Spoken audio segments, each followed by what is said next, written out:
Good evening, everyone, and welcome to tonight's council meeting on June the 26th, 2023. Thank you to everyone who waited while we were working through some technical difficulties. Before we begin this evening's meeting, I'd like to acknowledge that this evening we're gathering on the traditional territory of the Neutral, Anishinaabe, and Haudenosaunee peoples. We recognize our responsibility to serve as stewards for the land and honor the original caretakers who came before us. Our community is enriched by the enduring knowledge and deep-rooted traditions of the diverse First Nations, Métis, and Inuit in Kitchener today. And if I can now ask everyone to stand as they're able for our national anthem.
Thank you, everyone. It's been moved by Councillor Debbie Chapman that the minutes of the regular meeting held May 29th, 2023, and the special meetings held May 29th, June 5th, and June 19th, 2023, as mailed to the Mayor and Councillors be accepted. Those in favour?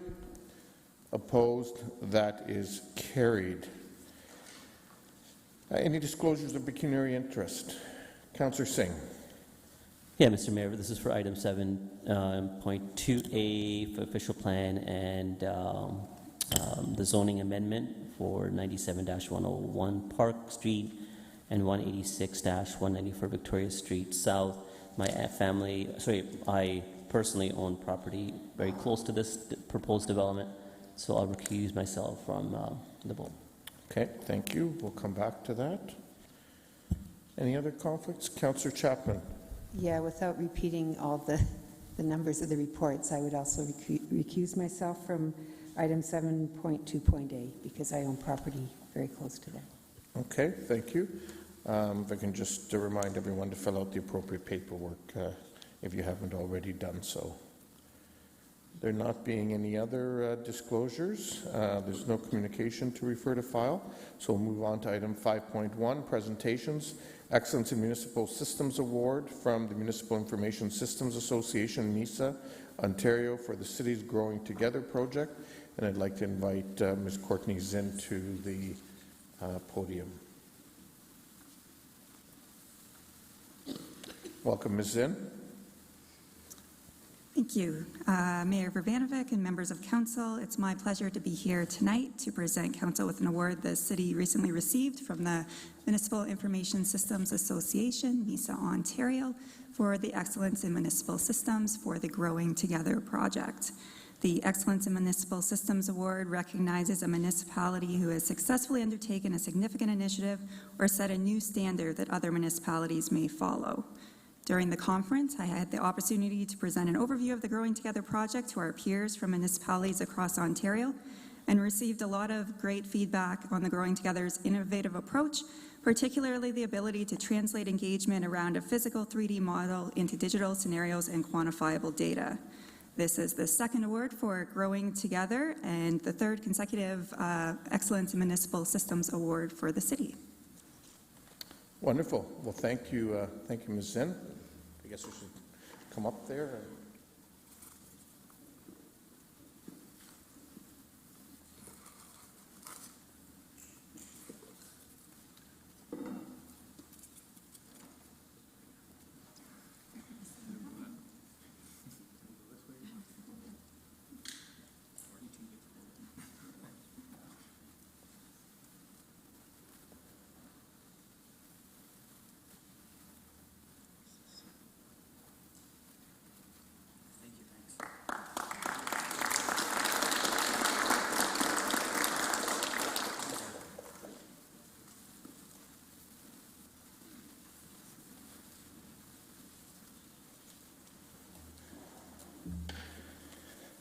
I'd like to thank Courtney for coming in with the rest of the staff team and for really, the great work that was done with respect to this project. And it's always wonderful when you're acknowledged by a group of your peers, either provincially or nationally. And the city's been fortunate to be the recipient of a number of awards like this. So kudos to all of you and everyone else involved with it.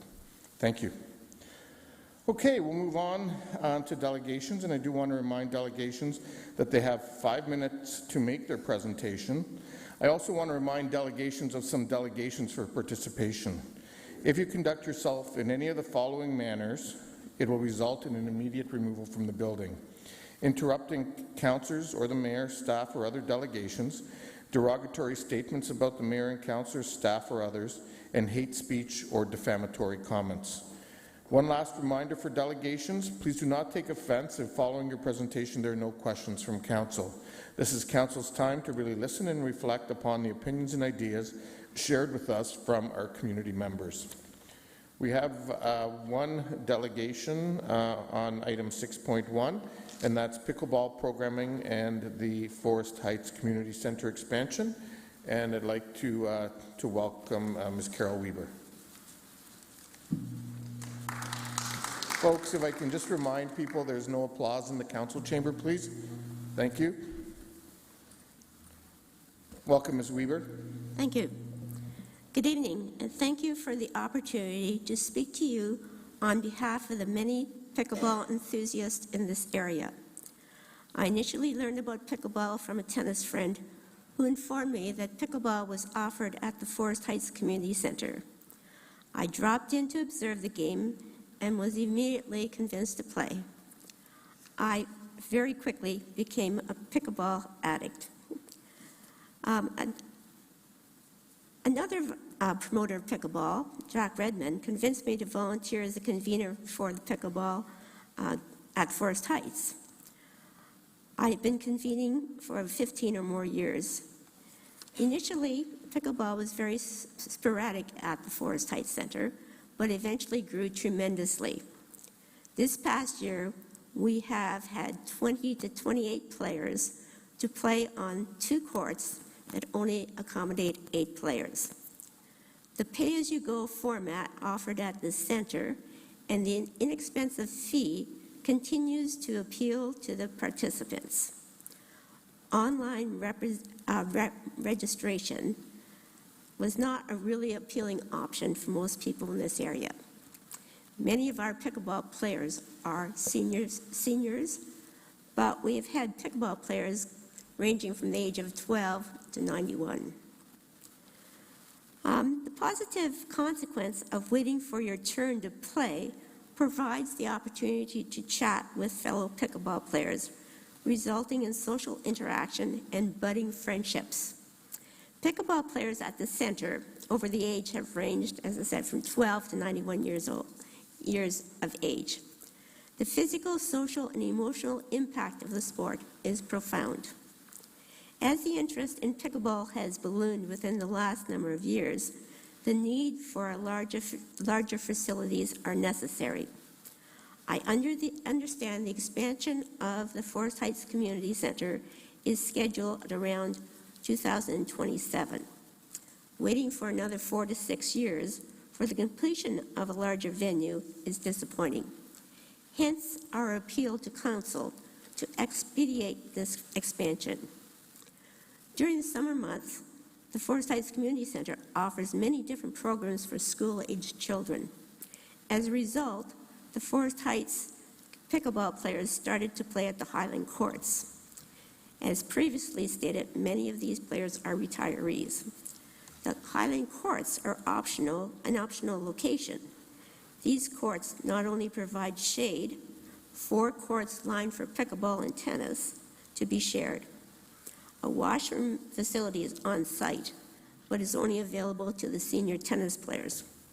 Recently, a porta potty has been located on the premises for pickleball players, certainly not an optimal solution.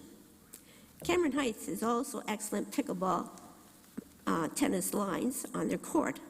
However, The priority of the school use of the courts limits the opportunity to play there. Lack of shade, no sunscreens, or washrooms also are problems. Due to the demand and appeal of pickleball to all ages, some dedicated pickleball courts at Highland would be optimal. In order to confirm the need for expansion of Forest Heights Community Center and the need for some dedicated pickleball courts at Highland, 2 separate petitions have been signed by pickleball enthusiasts. 169 pickleball enthusiasts have signed the petition for the expansion of Forest Heights. 161 pickleball enthusiasts have signed a petition for some dedicated outdoor pickleball courts, particularly at Highland. Location of pickleball courts within the core area of the city is recommended. Thank you for listening, and I present these petitions to you. And I will leave them on here. Wonderful. Thank you very much. And I can ask you to give them to the clerk, please.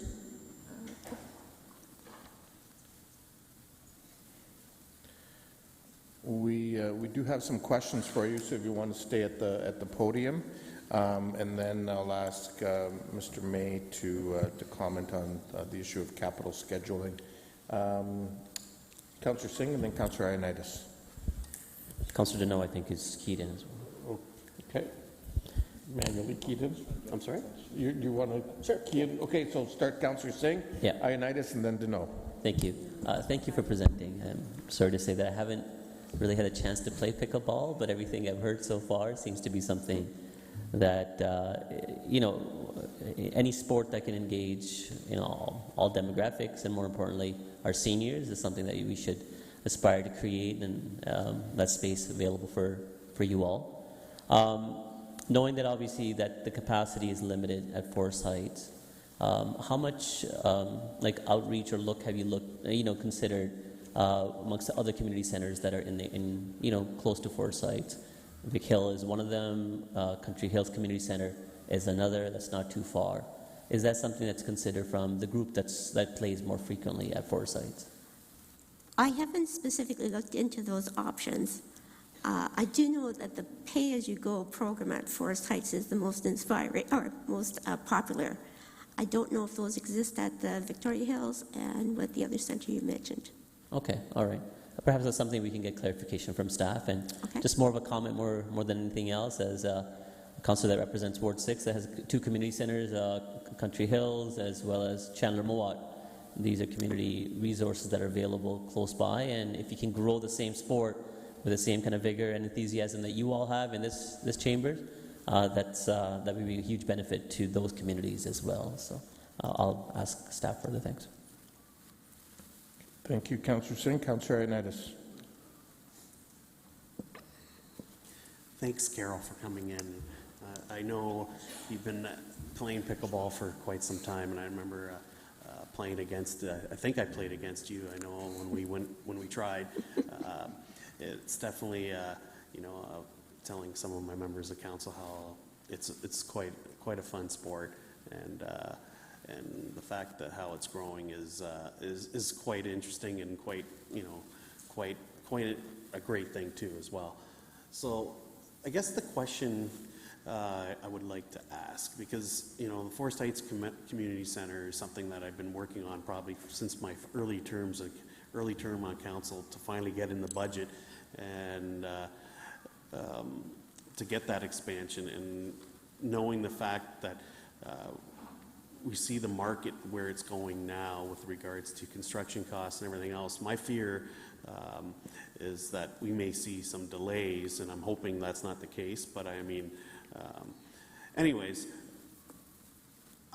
do you feel like that, wouldn't it be beneficial to spread pickleball throughout the city rather than just one facility, or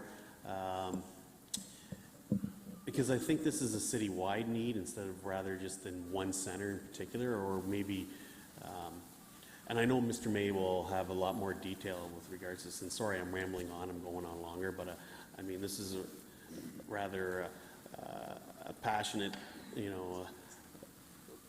group of players that would love to see the expansion, and I wholeheartedly would want to see the expansion. So anyways, My question is, wouldn't you rather see this spread out throughout the community rather than just focus on maybe one facility? Yes, I certainly would encourage it to be expanded throughout all regions of the city. I think the program we have is a pay-as-you-go, so there's no registration. If you feel like coming, you come. I don't know whether the other centers offer that. I'm only familiar with the Forest Heights Community Center. Victoria's Hills, possibly. Some of the centers that have that have not had quite this response as we had at Forest Heights Okay. Community Center. And I don't think pay-as-you-go would be an issue. I mean, I can't speak for the rest of the community, or the other associations. As far as outdoor pickleball, how is that in comparison? Well, it has quite a following as well.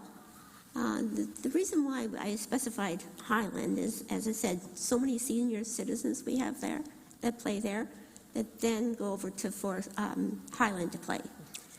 It would be at some point nice to have some dedicated pickleballs. I realize they're going to be happening at the new Schlegel development. It's a little bit not quite in the core because, as I said, most of us are seniors. We like to stay close to home, I guess. Okay. And I know my time's running out, but I'm going to throw this out there. And I know that the city may be able to assist with this, but Resurrection High School has, I think, 5 tennis courts there that are just sitting there in not the greatest shape. But I mean, if you're looking for pickleball, I think that would be a great place for outdoor pickleball, and with our Love My Hood program, and maybe with some good work between ourselves and the school board, maybe we can accomplish something there. And so I throw that out there. Can I just respond to that? Sure. I thought also that would be a fantastic place to have pickleball because they used to be the best courts, second to Toronto at one point. Now they are in very, very bad condition. In fact, we actually talked to them at one point about using that, but the only thing is the priority goes to the school. I recognize that, but you're not the only one that's probably investigated that, but I've had other residents talk to me, and they really don't. I don't think the school board has any use for those facilities. So, I mean, if the community can come up with something with our Love My Hood program where we can, work together, I think there could be a really good solution there and come up with, Yes. I think it's 5 courts there. At least. Yeah, so I mean, that would be a great injection for pickleball. I agree with you 100%. Okay, thank you for coming in. Thank you, Councillor Ioannidis. Councillor Deneau. Thank you. Oh, hold on, we're not done yet. Still have several councillors with questions. Councillor Be Deneau. long. Thank you, Mr. Mayor. So you beat me to the punch earlier on when you talked about the benefits of this activity, socialization and physical activity, emotional connections, and so that's great to have that in our community. That enables older adults to still have that sense of community, and so that's fantastic. I really, really like hearing that. How many days a week are you able to play pickleball at Forest Heights? We play 4 days a week, sometimes in the morning, sometimes in the afternoon. And there's always more people than can be accommodated by the courts. Okay. And so from my understanding is you line up to register to play that day. There's no pre-registration, right? No, it's just a pay-as-you-go, Okay. which is what a lot of people really enjoy. Okay. And last question, are there leagues? Are there leagues that go on in the community centers or anywhere else for that matter? We don't have leagues per se. I mean, at one point, we did have a provincial pickleball tournament at RIM. I forget how many years ago it was. I remember being there and participating. But there's no leagues per se. I mean, there are other places. There's the Badminton Club has pickleball available. But specific leagues, I can't really, I'm not familiar with any. Okay, and the only reason I ask that, having played in leagues as a youth or an adult, that way you're guaranteed to play that day or that night or that afternoon, whether you want to do 1 or 2 times a week. And so I'm not sure if that's something of interest to the community or not, or to the pickleball community, but I think that would probably help a little bit with some organization and schedule setting. But anyways, thank you very much for your presentation tonight. I really You're welcome. appreciate it. Councillor O'Dooney. Okay, I just wanted to check it was working. Thank you very much for coming in. I have never heard of pickleball before. We have never played pickleball in Nigeria. I had to go grab my laptop to look on YouTube to figure out what pickleball is. So I think I've probably answered half of my question. I wanted to just get a better understanding of the space that is needed. I'm assuming there is indoor and outdoor pickleball. So that's question 1. And 2, how much space is needed for you to be able to actually get a game going? I can answer the one question. I don't know the dimensions of the pickleball court. I probably should. And the other question was? So is it indoor and outdoor? Indoor and outdoor, yes. Okay. Can you play it on a volleyball court? Is it about the same size or I would say smaller. smaller than Yeah. that? Okay. Quite a bit smaller. Okay. I just wanted to I had no mental reference whatsoever. Thank you, Councillor O'Dooney. Councillor Chapman. Yeah, thank you, and thank you all for coming in. Maybe we need just a pickleball facility, right? I know it's become very popular. But how many, in your estimation, how many more courts do you think are needed in Kitchener? Well, believe it or Chair not, Plum, yeah. there are no dedicated pickleball courts, outdoor pickleball courts. And Even Highland Courts, aren't some of them not dedicated. Most of them are a combination of pickleball and tennis. The only pickleball courts that I'm aware of that are membership only is Greystone, which is very cost inhibited for many seniors. Excellent center. That's all I can think of offhand. So you would appreciate having some dedicated courts Exactly. just for pickleball? Yes. And how many courts? I know it might be a weird question, or maybe it's hard to calculate, but are we talking 20 courts? Are we talking 6 courts around the city? Around the city, I would say 20 or more. Around the city, Just dedicated? yeah. Okay, thank you. Okay, thank you. Those are all the questions we have. Thank you. Mr. May, do you have any comments? And then we have some questions of staff from Councillors Singh and Ioannidis.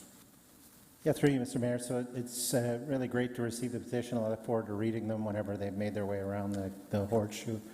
What I would say is that there is an expansion scheduled to the Forest Heights Community Center. It's just over $5 million. We know that pickleball is an important support provided out of that community center. I do want to make it clear that that expansion was never intended solely to be just for pickleball. There will be a needs assessment that will be done in the neighborhood, and I have no doubt we'll hear loud and clear from the pickleball community at that time, but we'll have to take it within the context of all of the needs of the center and within the budget that we have. What I would say to you is, if you speak to any single municipal employee that works in rec and leisure across this entire country, they will tell you that the explosion of pickleball is both a wonderful thing and also a massive challenge for municipalities. It has simply grown so fast that no municipality has been able to keep up with its growth. We're starting to see some private sector operators come into spaces in other cities, which is good news, but that doesn't mean that that relieves us of what we need to do. So I'll tell you that there are 2 things happening in the horizon. Next year, we'll be updating our leisure facilities master plan.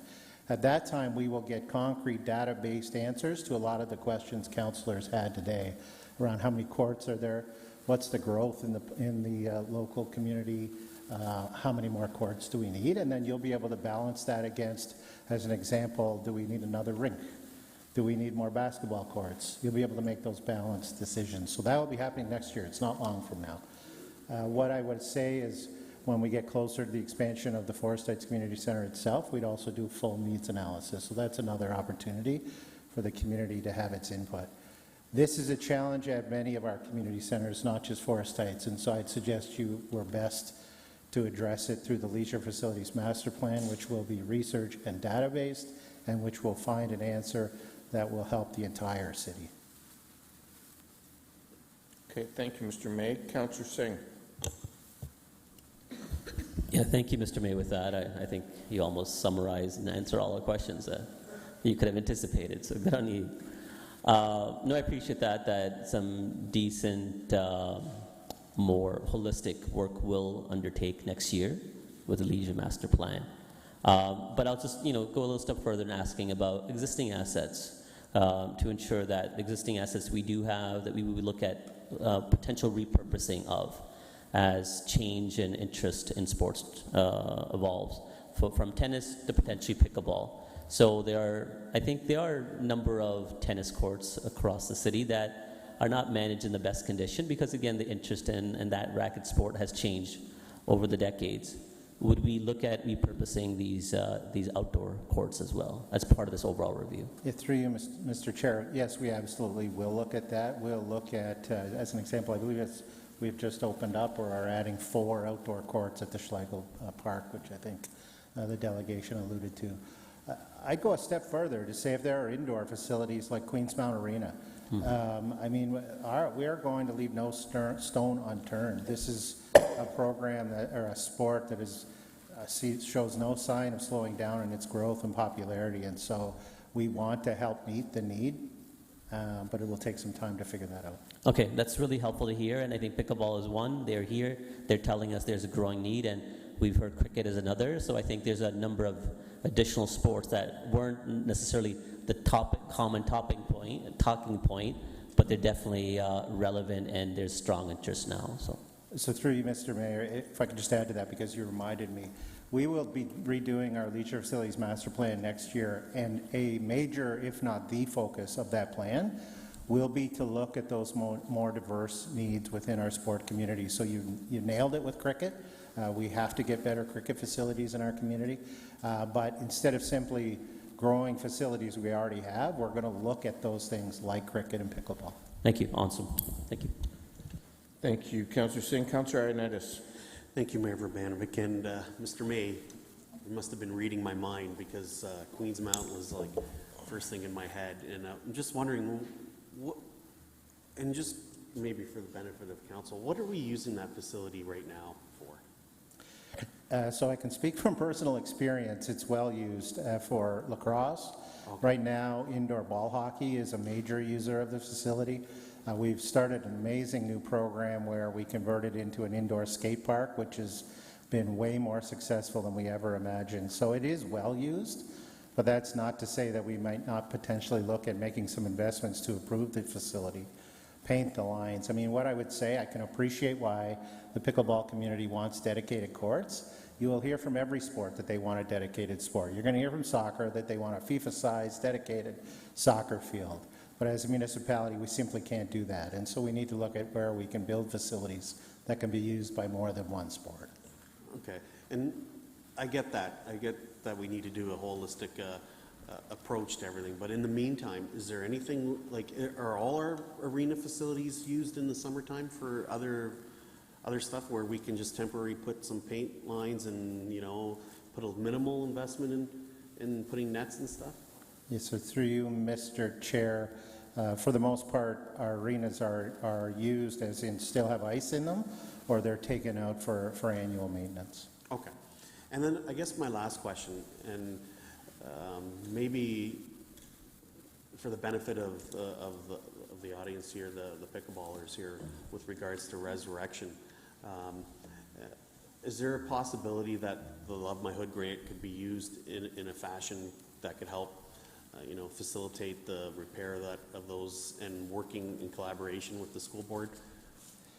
So through you, Mr. Chair, I'm always skeptical to say yes, because then if they get turned down later on, I get in trouble. But what I would say is that the Love My Hood grant allows for that type of a capital investment, and it allows it on school property when we can enter into a partnership with residents and with the schools. So yes, it's definitely something we could explore. Okay, so you heard it from Mr. May. I mean, investigate with the possibilities of Love My Hood. And that's something I think that, you know, I don't know what the deadlines are or whatever for this year, but that's something that could maybe be worked in for next year. So, just so you know. Okay. Thank you, and thank you for coming in. Thank you. Councillor Johnson. Thank you, Mayor Verbanovic, and thank you to the pickleballers that came in here tonight. I actually had an opportunity to meet a few of you at my last community meeting at Forest Heights, so nice to see you again. Mr. May, I'm interested in seeing how we might, as a community, be looking at what are the next things on the horizon. I think many of us have been surprised at how quickly pickleball has grown. Are there other things that we need to be taking a look at? And how can we assure that maybe there's those multiple uses for facilities as well? Yeah, so through you, Mr. Chair, that really will come through the Leisure Facilities Master Plan. Off the top of my head, pickleball, cricket, outdoor basketball courts are significant need. And some of the thinking we've been doing as we start to get ready for the Leisure Facilities Master Plan is how can we take an existing asset, like say a community center, and add those things to that community center so that it becomes even greater community gathering space. So we are looking at how we won't just achieve one objective, but we'll achieve several. Mm-hmm. Thank you. One of the things that we added as an amendment whenever we were looking at our plan for our community centers last week was that we were going to look into maybe changing the hours of our community centers to see if there was, you know, I don't know, as I've gotten older, I wake up earlier in the morning than I used to, or I wake up in the middle of the night and then can't get back to sleep. So I'm wondering if there's ways, again, of us looking at our community centers opening earlier, and maybe for some people that would like to come and play earlier, we can be looking at that. So that's part of what we're doing as well.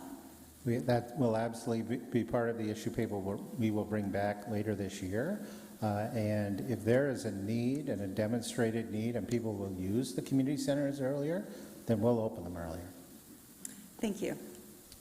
Great. Thank you. Thank you very much, Councillor Johnson. Those appear to be all the questions. Thank you. Thank you for coming in and sharing your thoughts with us, as well as the petition on the issue. Before I move on to item 6.2, there was lots of great questions and discussion on 6.1, but we have many delegations this evening, and so I just do want to remind Council that we do have a fairly lengthy agenda to get through. Our next item is 6.2, the Lived Expertise Working Group, and we'll begin with a presentation from staff. Good evening, Mayor. It's my pleasure tonight to present to you the staff recommendation for item 12.1 in your agendas.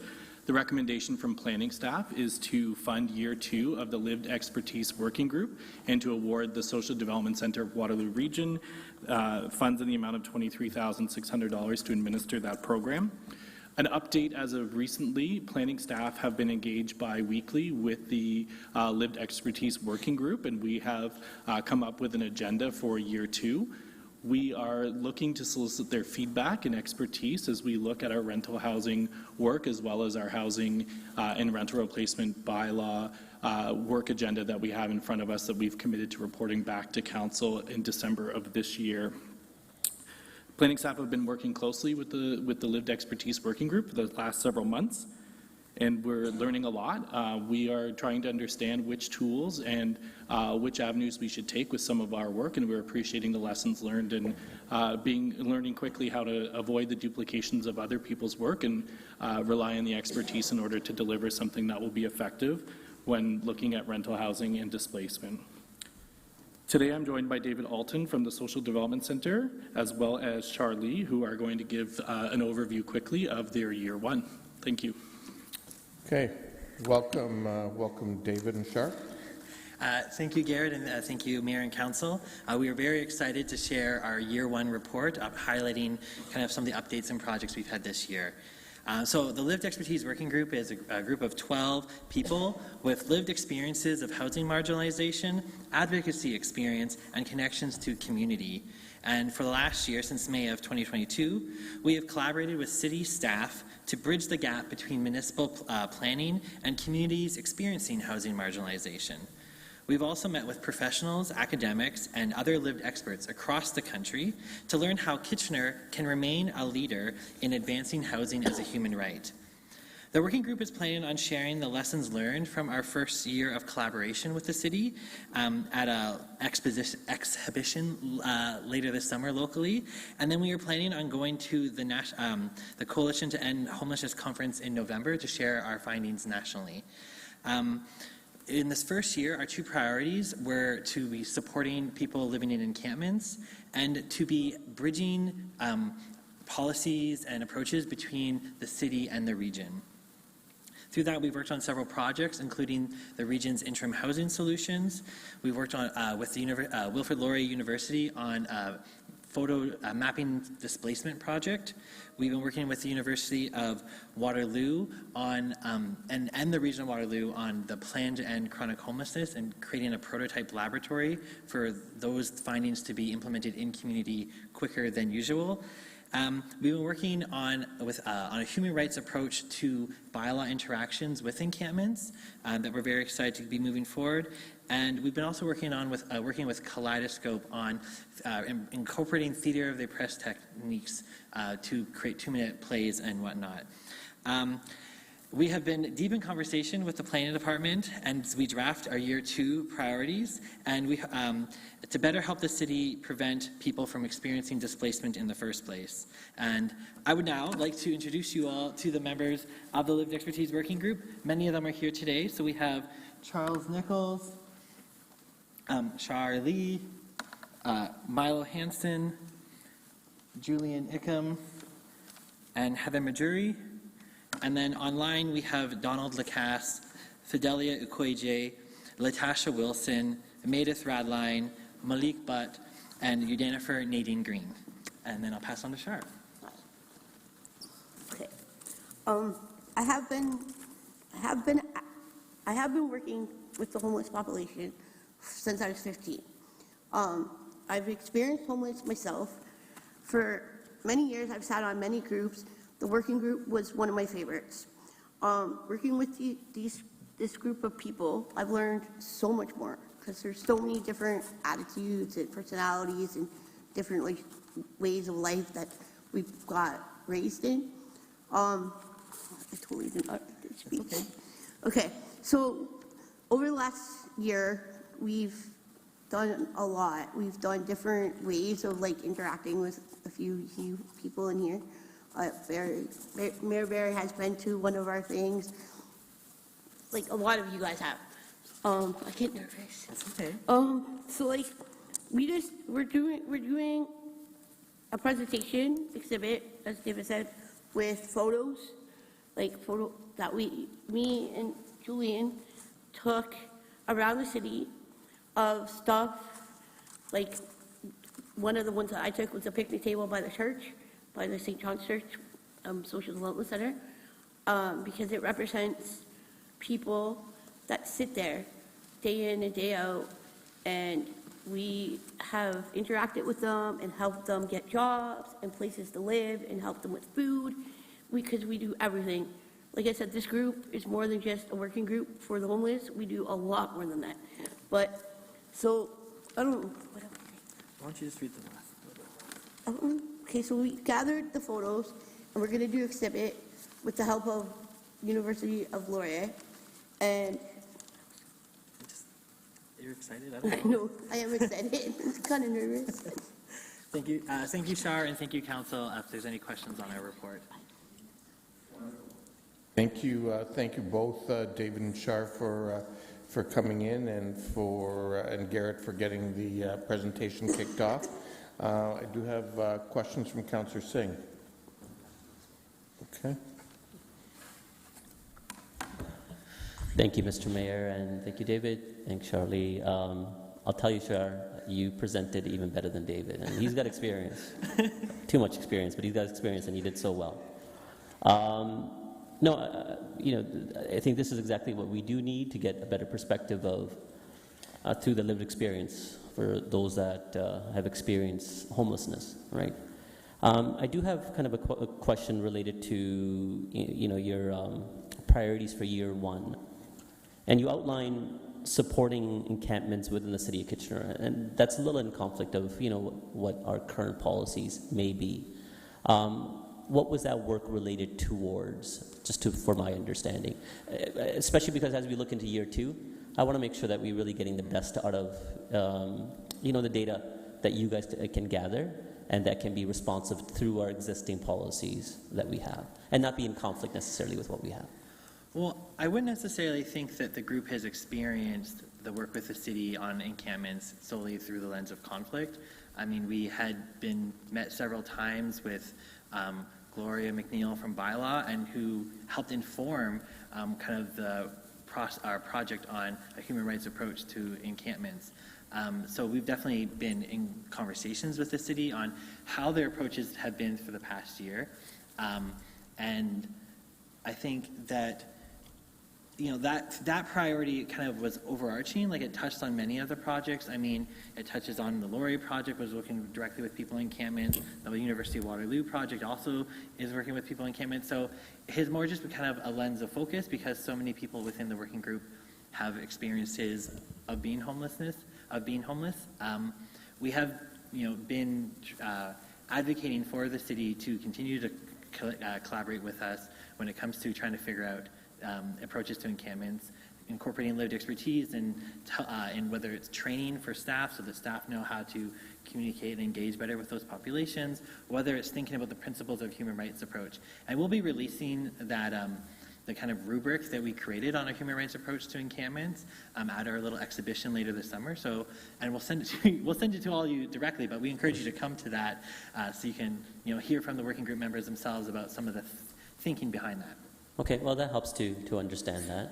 And I think you raised a good point, because I think where we will derive tremendous value in the perspectives from your working group and the data that's collected is to help support the in-house expertise as well.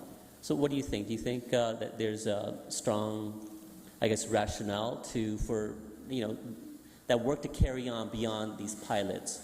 To have a strong in-house understanding of this and in-house expertise of some of the work that you're doing, so we can continue carrying on. That was kind of what Shar's message was. Well, yeah, like Garrett and Natalie, they come to our group, so we're teaching them as much as we know. And I don't, maybe soon they'll trust us enough to come out on the field with us and get to meet some people out there. Because until you go out and actually see it, it's a lot we see it. Everybody sees it. It's not a secret that we have a homeless population problem, right? But until you actually meet them, and get to know our name out there, 2 names, it changes. It changes everything. It's like when you get a new neighbor, right? You're kind of do I go talk to them? Do I say hi? Do I welcome them to the street, right? So until you meet them, you have a different outlook of who they are, or what they're there for, or why they're there. Right? So Garrett and Natalie came into our group not knowing what we were all about, kind of had an idea of what we were about, but didn't know what we were about, right? So they're starting to know us a little bit, and we're starting to joke around with them a little bit, starting to feel comfortable with each other on both sides, right? So just come out and get to know us a little bit. Because I know you haven't been to any of our meetings. I haven't, but I look forward to the data, right? I really value the information that's provided, and that really helps us to make those really important decisions. And I'm looking at Garrett and Natalie. I'm sure they're fast learners, and I think it's important for them to, grab that baton from you all and carry it on and continue running with it. So thank you, and Char, you were fantastic. Even though you pinpointed that I haven't been around, I still say you were fantastic. And if we can just jump in on that question, Councillor Sting, the next step with that human rights approach to encampments for Bylaw is a training that we would work with staff on. So that is our hope, to be working and training directly staff how to do this work. And that was with Gloria's help. Gloria brought that up to us. Yeah. Great, thank you. Councillor Clancy. So I have Councillor Clancy, Chapman, Johnson, Michaud, and Schneider. Okay, so not Councillor Johnson. So Councillor Clancy? Thank you for coming today. I really hope you continue to spread more of the work that you're doing out into the community. I know when I talk to residents, they're always wondering what are the root causes of homelessness, what's the impact, how can they help their neighbors, or how do we work together to address this issue people are facing. I'd love, is there, when I read through all the ways in which you reduce the barriers to participation, I wondered if you'd ever consider capturing this, because it would be helpful on a lot of different topics. The way you've thoughtfully put into protections, alleviated barriers, got rid of tokenism, gave remuneration for participation. Have you ever thought of that? Yeah, we've actually created several documents. One is like a set of guidelines for municipal staff for when they are thinking of engaging with lived expertise. And we also have an internal facilitation framework that we are exploring how we can share that with municipalities and other stakeholders who are interested in doing this work. And lastly, we are exploring a new project that's specifically on how do we better translate engagement principles and help staff, whether it's training or workshops, to try and help that knowledge transfer happen. Thank you. Yeah, I always get so much wisdom every time I chat with folks in this group and in the community. One question, one thing that I would like more data on that I'm not sure if you've explored is the underhoused. I hear of a lot of folks who are couch surfing, staying with a family member, kind of sleeping on a floor somewhere. And I really believe that there's a gap in our data related to underhousing, or is there a plan to look into this from the SDC? So the SDC did assist with the region's last point in time count, specifically on trying to address the gaps around hidden homelessness and underhousing. That work is continuing now, and the working group is supporting that work through the region's plan to end chronic homelessness, which again, the focus is on hidden homelessness for the part that we're working on. So it's definitely something that there's a lot of expertise in the group and then the various connections. We're currently doing interviews in the community to dive further into what are the current experiences and kind of that qualitative data around what are the barriers and what are the challenges and what are the opportunities when it comes to people experiencing unsheltered and hidden homelessness. And you'll come back to share that with us? Yeah, and you can come to us as well. No, you gotta send your event calendar to the council. Will you be including a newcomer perspective? Because I've been talking to Compass and they've shared that that's a growing area that's facing people who are new to Canada with precarious status. That's definitely one of the blessings of the working group's diversity, is that there are newcomer voices within the working group, and then who are doing that kind of advocacy within their own communities. So that very much helps us make sure that we are not missing out on those gaps. Wonderful. Thanks very much. I'm so glad you're here. Councillor Chapman. Yeah, hi, thanks for coming. So I just wondered if, it sounds like there's a lot going on in the community, right? Both with your groups and other groups. I know rent eviction is another thing that people are grappling with and trying to address.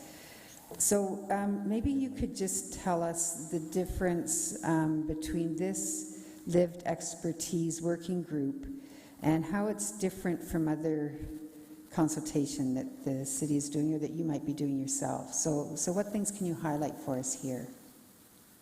Yeah, so as I mentioned, when this process started with the city and the Housing for All strategy, it was just thinking about lived experience. But through the first round of consultation, we realized that lived experience isn't enough, that there are significant challenges in the translation and communication and bridging between people who are experiencing housing marginalization and these institutions like the municipalities. And that's why we really thought the importance of bridging lived experience with advocacy experience and diverse communities, because it is challenging work, right? Navigating those tensions, navigating those power differentials. And so we really tried to center that advocacy experience in this process so that people within the working group they, there are people in the working group who've been doing this for decades, and so they have that built-in experience to help with the navigation, which a lot of other lived experience projects don't have. And there aren't that many lived expertise kind of projects nationally, and so I think, we are modeling something that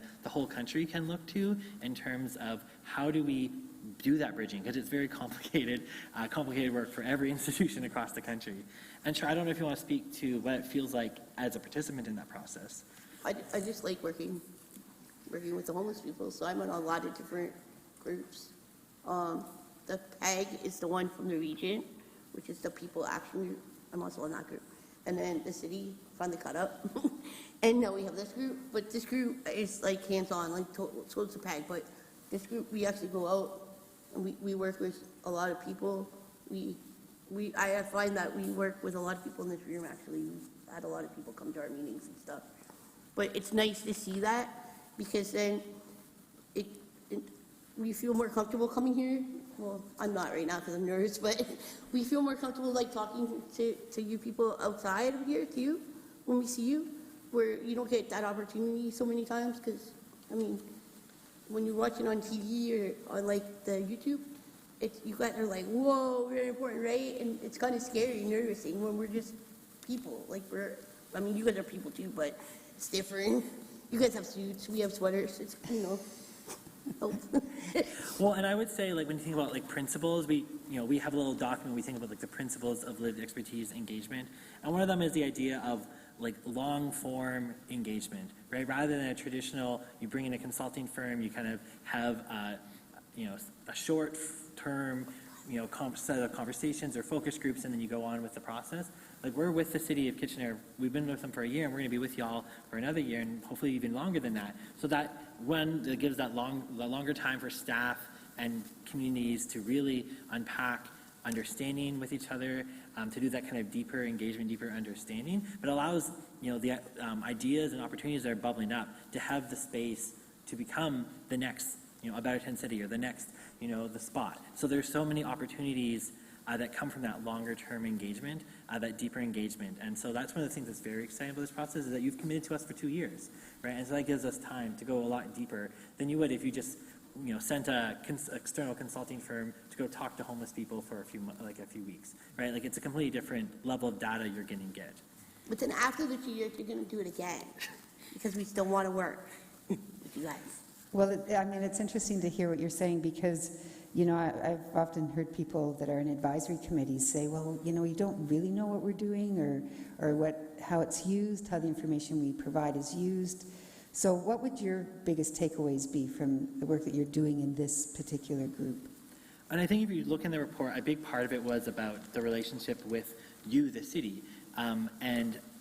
It's not just the working group members making this long-term commitment, it's you, the city. Like, right now we're working with Natalie and Garrett long-term, and so that having multiple staff from the cities go through that longer-term process, allows, because there's so much we need to understand from how, the planning department, for example, operates, but then also, how do we make transformations in how the planning department engages with people who are experiencing housing marginalization?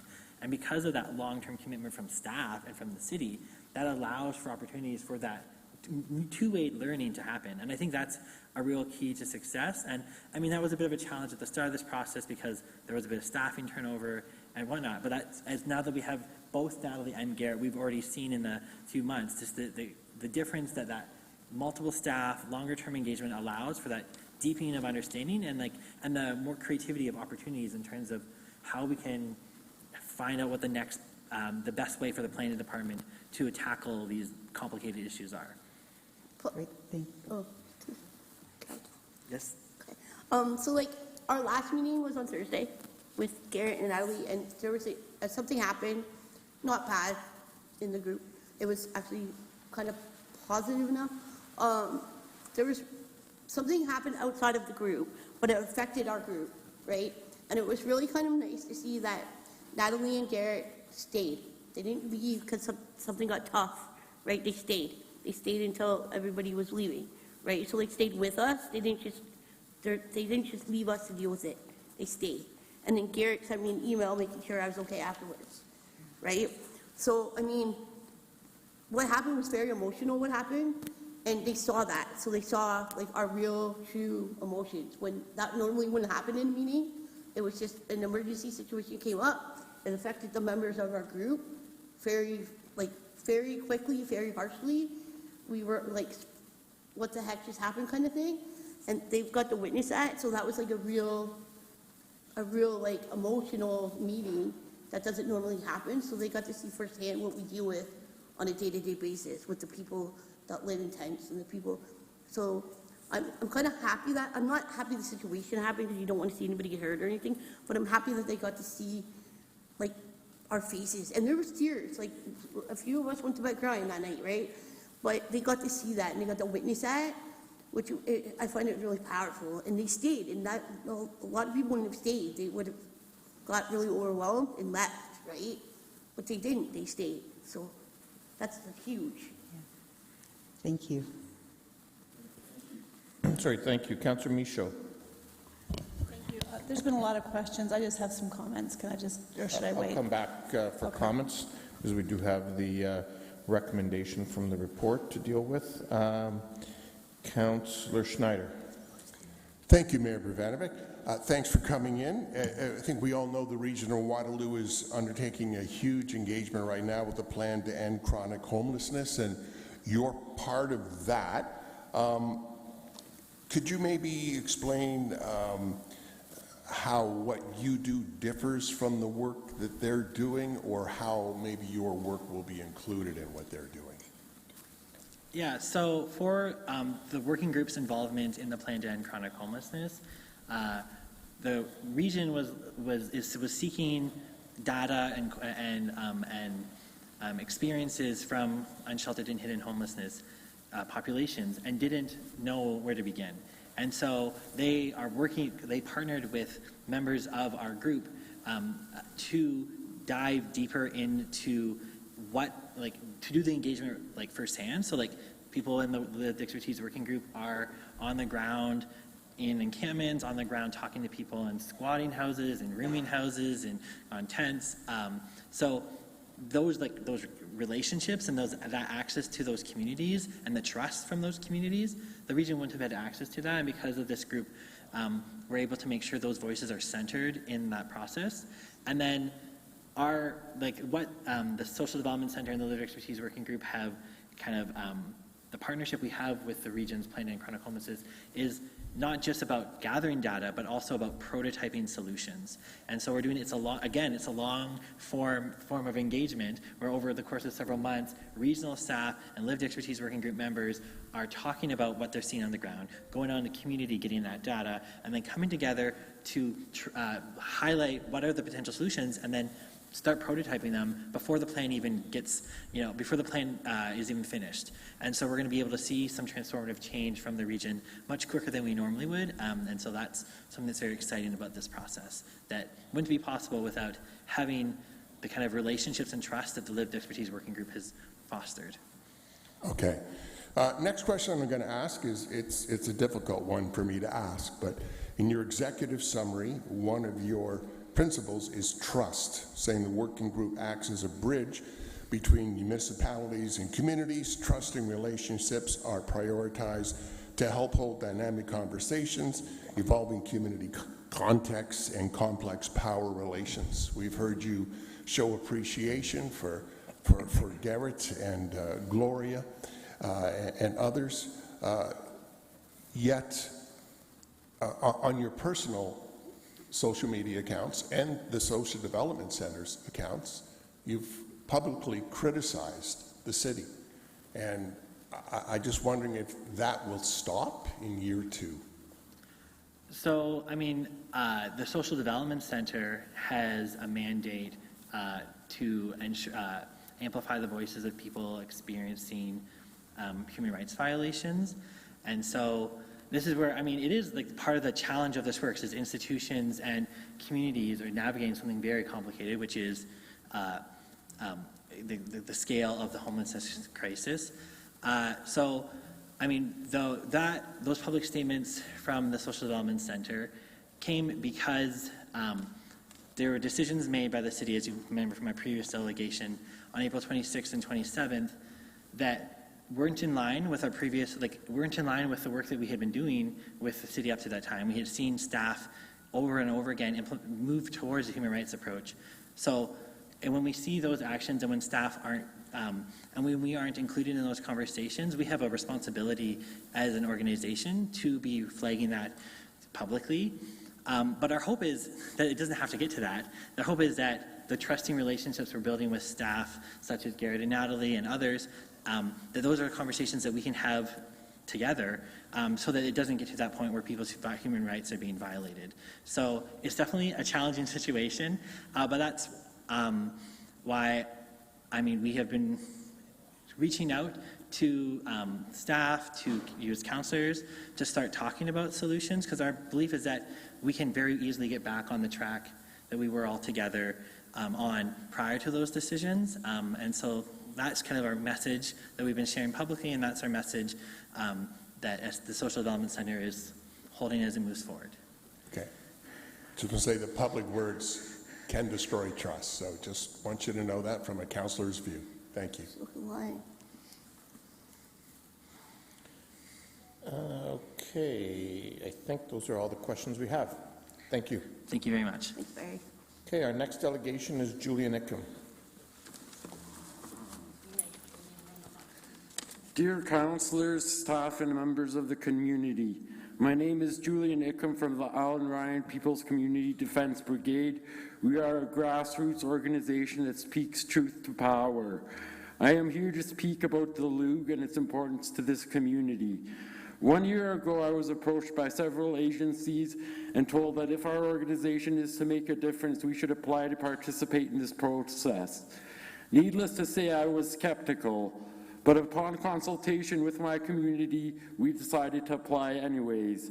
At the 1 year mark of this at the 1 year mark of this, I realized how wrong my skepticism was. Within the 1 year, the Loog has participated in several projects with the city aimed at not just finding a solution to homelessness like a bandage solution, but the Loog has delved deeper into the root causes of homelessness and poverty, and through the expertise of those in the group, have launched several projects to move forward as a community. This cannot be done without city funding and participation in this process. Traditionally, municipalities look to consulting firms for their engagement effort, but through the Loog, city staff are working directly with poor communities. This is a brave step for the city to take, and I congratulate the city for trying to find a solution by sitting at a table like equals, talking about the problems and solutions in a meaningful way.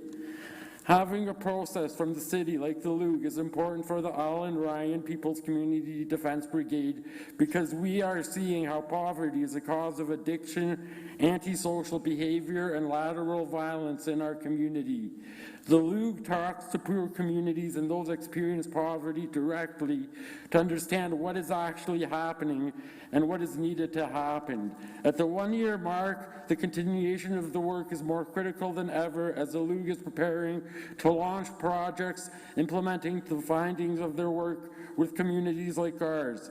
This could not have been done without respect and listening of all parties involved. Once again, I applaud the City of Kitchener for being at the forefront of abolishing chronic homelessness by daring to listen, daring to engage, and daring to work with those experiencing chronic homelessness. I look forward to bright dialogue, reflection, and collaboration.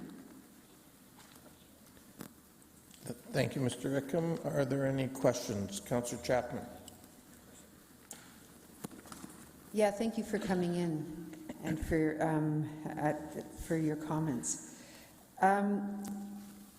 What do you expect to come out of stage 2 of this group? What I would like to see is I would like to see the communities that are directly affected looking at the root causes of chronic homelessness and dealing with the causes of homelessness as opposed to just putting on a Band-Aid solution or throwing money at the problem, engaging the city to participate in consulting and working with youth on the streets and going out to the streets and actually seeing the reality that people are experiencing and working, starting from there. Okay, my other question has to do with something you mentioned. You mentioned several projects that are being realized. Can you elaborate on that a bit? Well, one project that we have to deal with tomorrow is we're having a discussion with where we go and meet with what are they called? People from the region, as well as marginalized communities. We discuss the problems that these marginalized communities are facing. We interview people in the marginalized communities, take this information, come up with a platform, take this information back to the communities that are marginalized, take it back to the region, crystallize what the problems are and how to get to the root causes and deal with the problems. Thank you. So the other thing is the picture project that we were talking about with Laurier University, which actually takes homelessness and poverty and puts it in your face. Like, the thing about this group is it's not just a group that goes out and talks. It actually goes and tries to crystallize what the problem is in a way that people can see it and address it. So by taking these pictures of like symbols of homelessness and poverty and having the analysis of what it means to those, what these images mean to those affected by poverty is really important, and seeing how these images affect people from other backgrounds and like how we can work together to move forward in advancing a brighter future. Is that it, Councillor Chapman? Thank you. Thank you. Councillor O'Dooney? Thank you very much, Mayor Barry. Thank you very much for your presentation. I just had a quick question around your report. As you know, the city, we are frontline when it comes to this crisis, but I think there are other tiers of government, the federal government as well, that are also stakeholders in what is going on. Is there an opportunity to share the report with MPs in the area? I think that the problems that the community faces isn't something that can be just solved at a local level. I think some of these problems are systemic, and there needs to be systemic change. And for systemic change to happen, it has to happen at a federal, provincial, and municipal level. So I think that it is important that federal powers be consulted and held accountable, because it's, like I said, it's problems that we're facing aren't just municipal problems. We're seeing systemic issues, and these systemic issues are addressed by the federal government, which is supposed to represent the will of the people.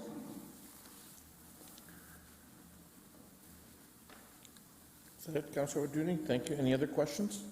Not, that's it. Thank you, Mr. Ickham. Any questions of staff? There not being any. Councillor Davey? Yeah, thank you. Just a couple of questions, if I could.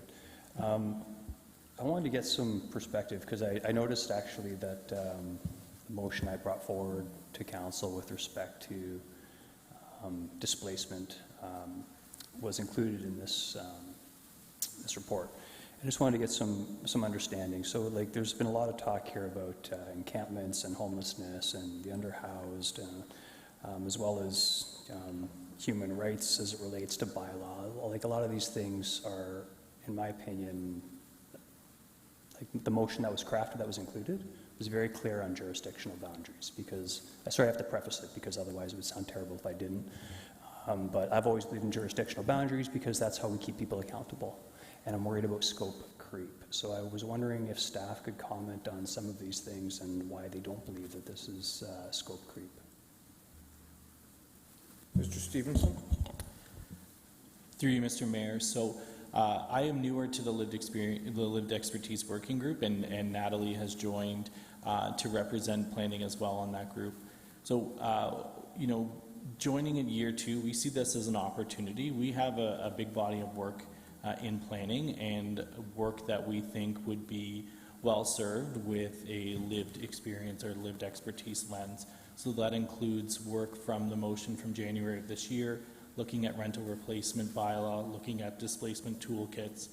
We've only started to have those conversations. We realized right away that there's others doing this work, and we want to make sure that the work that we can bring forward as part of year 2 is founded within the mandate of the agreement, and work that we can bring a deliverable under that is permissible under the Planning Act and the Municipal Act. So it is our primary focus to continue to focus on that housing body of work that we think lends itself very well and would be benefited from this lens of experience. Okay, thank you. So who chooses the scope then? And for example, I will ask the question, there was a fair bit of talk actually about human rights as it relates to our bylaw. I don't remember council giving that direction. I don't think it's a planning direction, so why am I hearing about this? So I don't know if Mr. Stevenson wants to answer it or if Mr. Reedman, but I guess I'll start off by saying that the strategy that we adopted actually committed to that, taking a human rights approach. But Mr. Reedman can speak further to it. Yeah, through the mayor. So each year, both the Social Development Center and the City of Kitchener agree on the scope and parameters for the Lived Experience Working Group.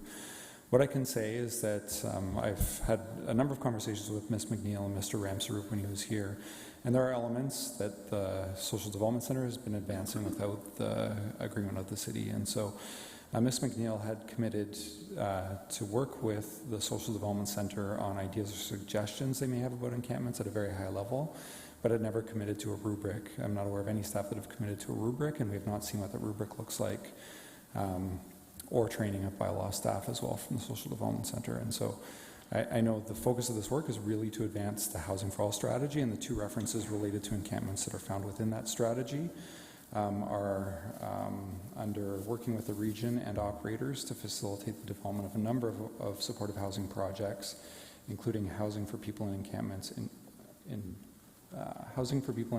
in shelters and leaving homelessness. And so that's a broad bucket approach to get more supportive housing, which references encampments.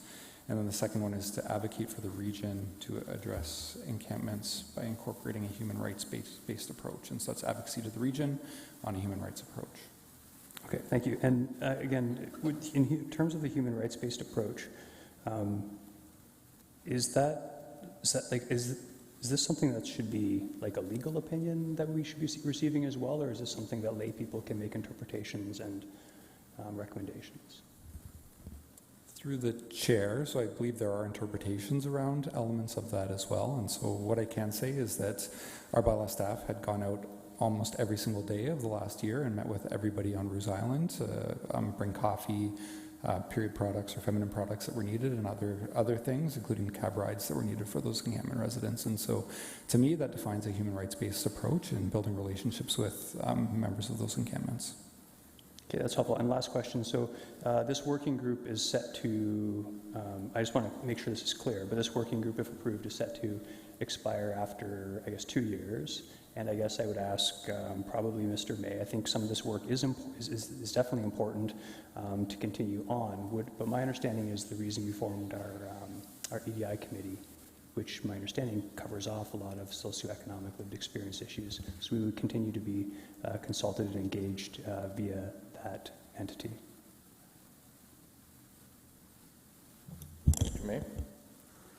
Through you, Mr. Mayor, I think that as this work comes to a close at the end of the 2nd year, staff will have to look very closely at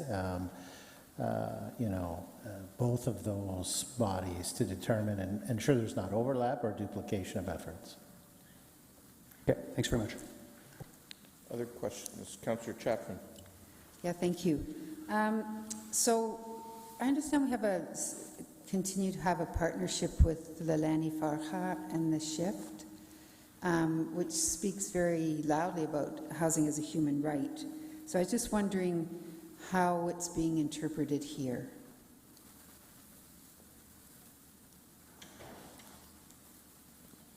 wants to take that, and I can add if need be.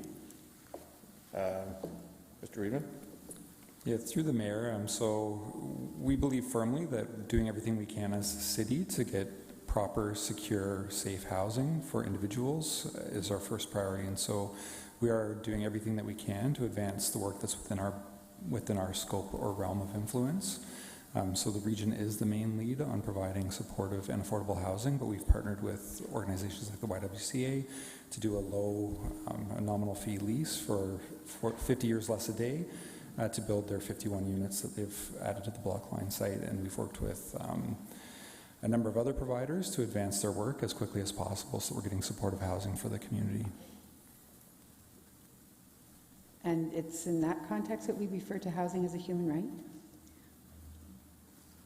Through the chair, we believe everybody has the right to adequate and support and appropriate housing for them, and so we're working with anybody that is in our encampment to make sure that they're moving to appropriate permanent solutions as they're moving forward. But we believe that whatever we can do to advance within our scope of work is advancing housing as a human right. Okay, thank you. Any other questions? Councillor Singh. Thank you, Mr. Reedman. I think this is one of the questions I had asked the delegations, and hearing that there's a ongoing engagement with a working group from both Mr. Stevenson and Natalie Goss as well. Is there effort to develop that in-house expertise, again, beyond the leadership team that's there already, with additional staff support, so that we can carry on the work and, of course, the, I guess what we learn from engaging with the working group? Through the mayor, so we've done a number of different types of engagement where we've done long-term engagement with consistent members of groups, and so our strategic plan is one where we've had a citizen working group.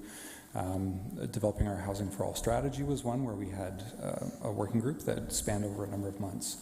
And so we do believe we're building up the capacity within our organization to be able to facilitate these types of long-term engagement that provides valuable insight and input into our processes.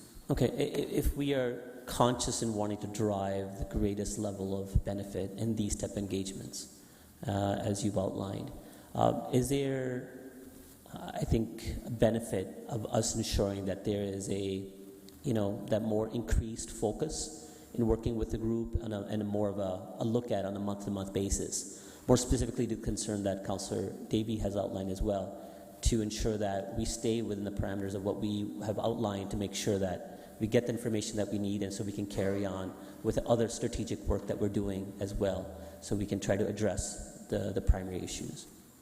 Yeah, through the mayor, and so we always want to make sure we're staying within our lane, and that was a big focus of our Housing for All strategy, that we want to make sure that we're implementing the body of work that we have within our span of control. And so that's always a very important aspect for the City of Kitchener, and we want to make sure that that work is continuing to stay in our lane.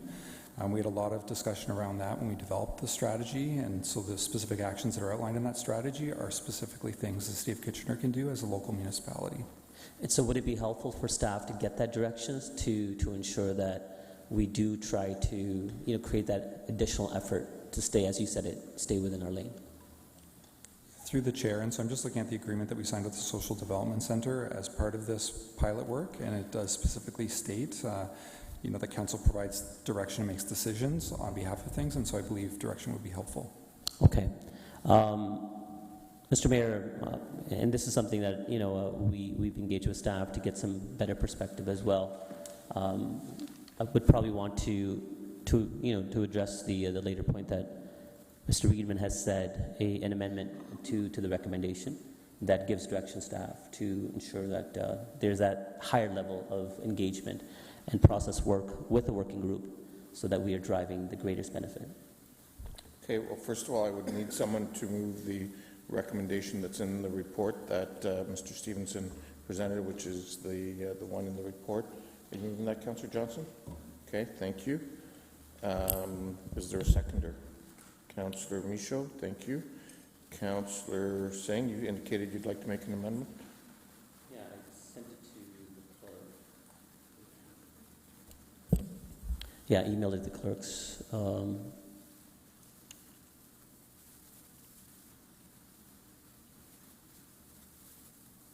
were CC'd, I just sent.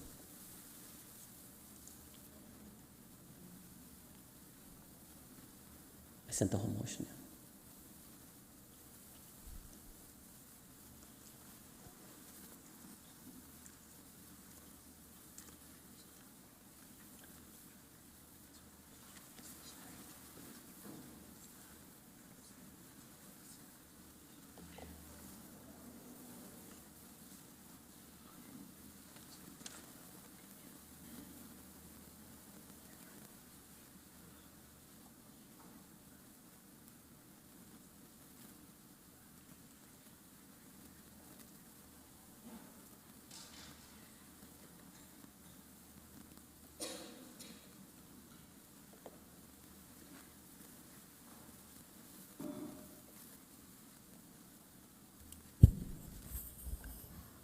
Mr. Mayor, too, if I can just get from staff if they would have any concern with this, or if they see it suitable and would help to carry on the pilot project as it was initially derived. So I guess I would look to Mr. Stevenson. Do you want to comment on this at all, or Mr. Friedman? I don't know who wants. Through the mayor, this looks like it would be feasible from the City of Kitchener's perspective.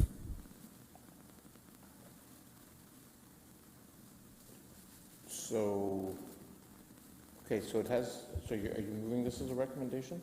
Is there a seconder for that? I have a question of staff as well. Is there a seconder for Councillor Ioannidis? Thank you. Okay. Councillor Clancy, you have a question? Is the amendment to say from now onward it's a month-to-month basis, sorry, or after the 2-year commitment? I'm sorry, it would be directing from now onward to the end of the 2-year completion. Can I make a comment, or is it questions first, Mr.? No, if you want, the amendment's been moved and seconded. I'll let you make a comment as well. I guess as someone who has worked in the not-for-profit sector, it's often very underpaid and precarious, which is a way of marginalizing people. So my concern of moving funds on a month-to-month basis shows a lack of, I think, dignity work-wise for the organization and for those working in the field who are already probably, I don't mean to make any guesses related to income, but perhaps paid less than other fields of work. I know in the not-for-profit sector, I used to work for the Y, for example, and we would get paid much less than those in other lines of work. And so I have concerns with a month-to-month basis because people need to plan for if they want to do something fun in August or if they can pay their rent in September. And I think the impact of a month-to-month funding is unnecessary. But that's my concern, is the impact it has on staff and an organization to plan. So, okay, Councillor Ioannidis, if you want to speak, put your hand forward and I'll happily hear from you. I guess my question to you, first of all, Councillor Singh, is I'm just trying to understand fully what you're looking for in terms of the lived expertise resident working group that would be different than what we have right now. So it's not necessarily what I'm looking from them. I think they try to provide the feedback in their best perspective that they would like to provide. I think there is, benefit from having a higher level engagement from our staff with the working group and that month-to-month kind of metrics to see that we are focusing on, kind of, as I said earlier, the parameters of the focus of work that we would like to carry on and staying within the lane and perspective of the jurisdiction of the City of Kitchener. So we're not necessarily talking about higher level issues and related to what, again, what the province, the federal government, or even the region can do, but it's more specific to the city of Kitchener. I think that month-to-month engagement can keep that perspective a little bit more so focused. That's how I see ensuring that the year next we get the best benefit out of this engagement with the working group. Okay, I guess my question to staff would be that we've got, there's a recommendation that's before us that's looking to build on the work that's happened. I'll save my comments till later. I guess I'm trying to understand how going to the month-to-month model is consistent with the work plan that's been brought forward, and how we would advance that work plan if we move to a month-to-month model.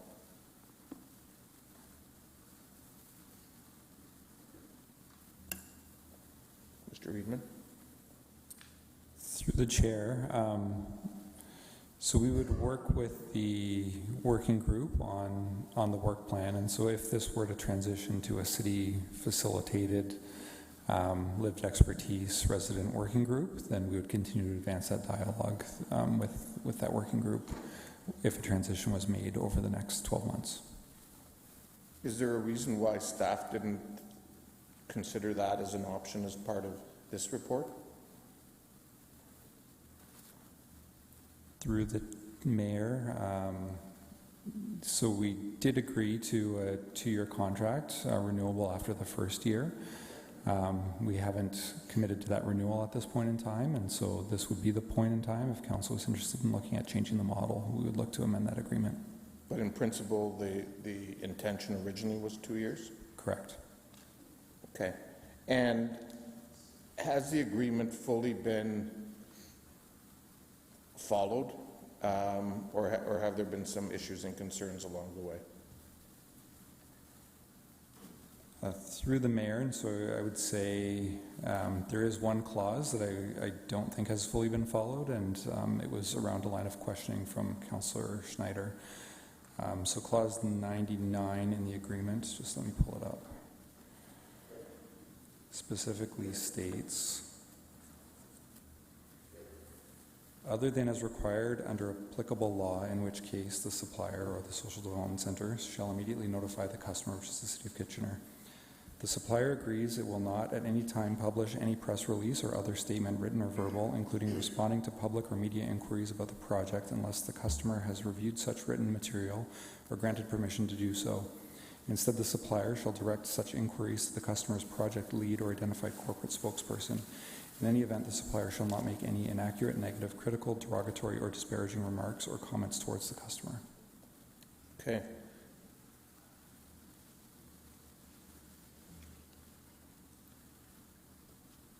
So I guess my last question then would be to a representative of the delegation. I guess that would be you, Mr. Elton. There was an agreement that the organization committed to. If this funding were to continue, how do we know that will be respected going forward? Because, at the end of the day, it's about mutual respect and recognizing that we have agreements in place. Yeah, I would say that the Social Development Center was made aware of the concerns of the corporate leadership team very recently, and we followed up immediately to request further conversation to unpack what the concerns are and what it means to move forward from that, and we have yet to receive communication back. So I guess it is a little concerning that we as a third party had a 2-year agreement that council made for a 2-year pilot project already in place, and now we are seeing, I guess, as an nonprofit organization, conditions put on any funding that was already promised to us, and concerns being raised without chance for conversation. I've emailed Mr. Reedman several times asking for conversation, and I have not received any response back, and neither has my executive director. And other than emails not giving, like I've asked for meetings many times to address these concerns, and I have not had an opportunity to meet with anyone from the corporate leadership team. We have had great relationships with all the other staff, but the corporate leadership team has not responded to any of our requests for further conversation, which we find concerning in terms of the treatment of a third party, that these kind of conversations would happen without any private meeting, without any conversation. And to the further previous point around trust, when it came to the public press release we made, prior to releasing that, we sent our concerns directly through all the staff we've been working to the corporate leadership team, and asked for conversation. And at that time, there was no response to that, which is why the press release was made public, because that is our responsibility as a human rights-based organization to do so.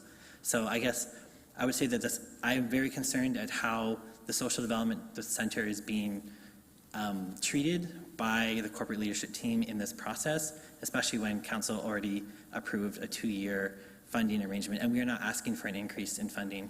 We are just asking that the funds be reallocated so that the city staff do not have to purchase food for meetings, that we can manage those logistics on our own. But to be clear, the question I asked Mr. Alton was the condition that Mr. Reedman referenced was in the original funding agreement, and it wasn't followed. So my question to you is, how do we know it will be followed if the original funding agreement was 2 years with a renewal at the 1-year mark, and that wasn't followed? How do we know it'll be followed going forward? That's the question. I guess my question back to that is this how third-party agreements are traditionally renegotiated? This seems out of protocol to be doing in a public meeting when there has been no private conversation prior to this. Okay. Clarification? Go ahead, Councillor Davey. Sorry, I'm trying to understand between Mr. Reedman and Mr. Alton. We're not talking about renegotiation. I believe, as Mr. Reedman, the clause that he read was in the original contract. So no one's talking about renegotiation. We're talking about what has occurred and how can we be ensured that it won't happen going forward for the balance of the contract. If there are any concerns, I just don't know how we are supposed to clarify this without the chance to sit down and work. Like, this is essentially a reclarification of an agreement that's been signed. Again, this feels very out of protocol to do this in a public council meeting when there's been no chance to have this conversation in private. I'm very confused as to why this is being asked of a third-party person. I would imagine that protocol would be that this would be done first in a meeting between staff and at their third-party provider. This just seems very out of protocol. Okay, thank you. Councillor O'Dooney, you got a question?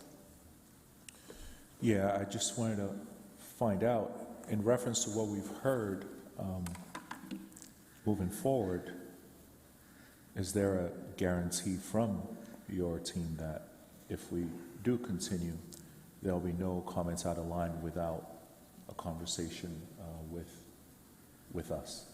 We are more than happy to have conversations with staff regarding our concerns about human rights violations and other things that we have a responsibility to address. So we tried to follow that process in private this time. Staff did not give us the opportunity to follow through on that.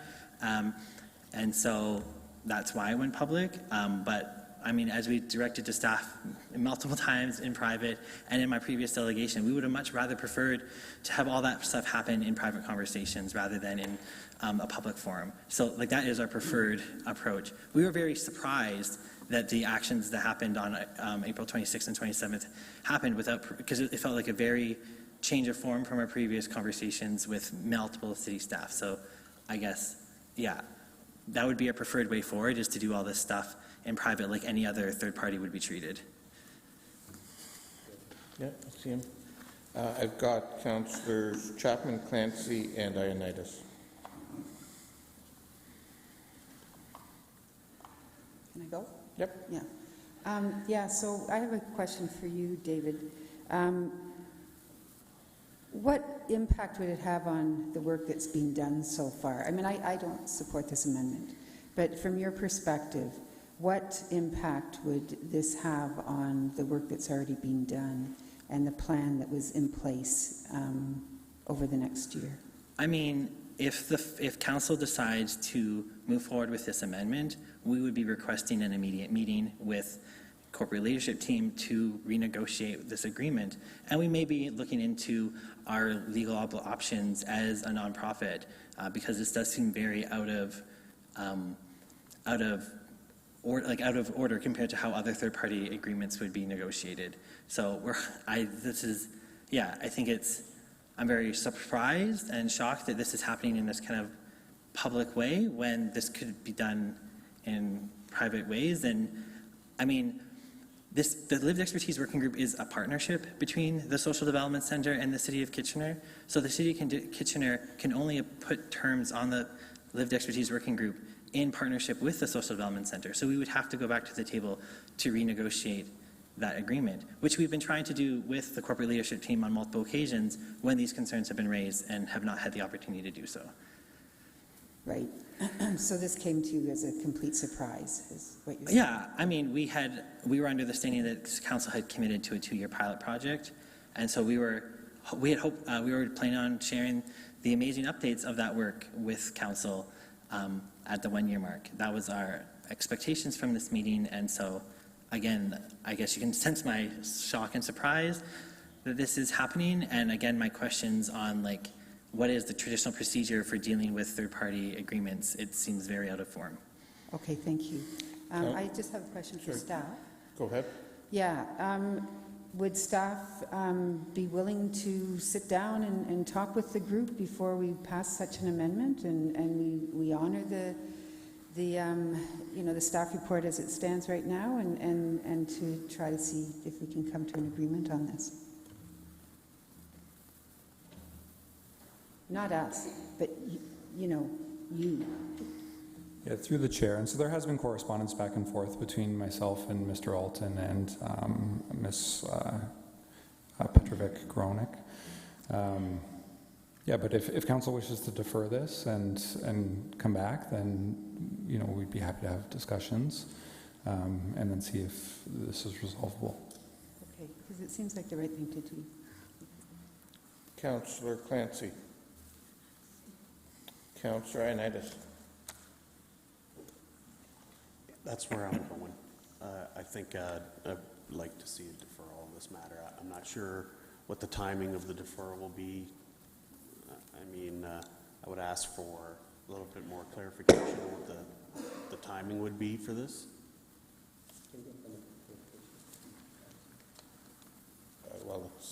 So Councillor Ioannidis is asking if there was a deferral, what time frame would staff need?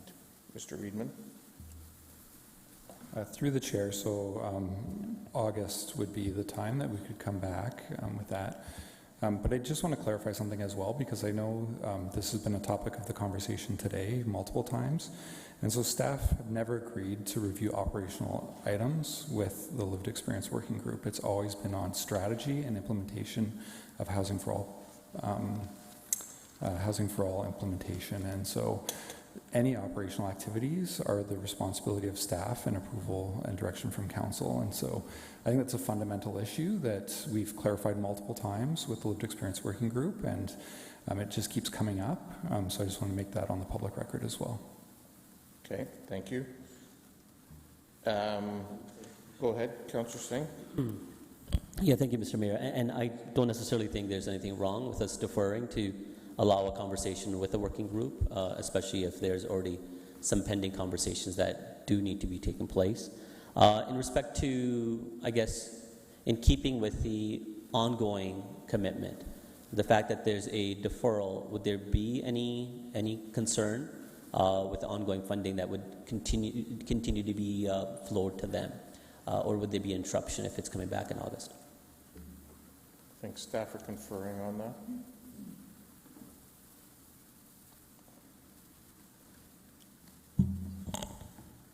Through you, Mr. Mayor. So the funding was paid up until the end of June of this year. So if we continued to meet and costs were incurred, then the Social Development Working Center, or the Social Development Center Waterloo Region would take on costs that haven't been reimbursed. So we may want to consider a partial advancement so that we can continue to have those dialogues. We do have meetings planned for July and August.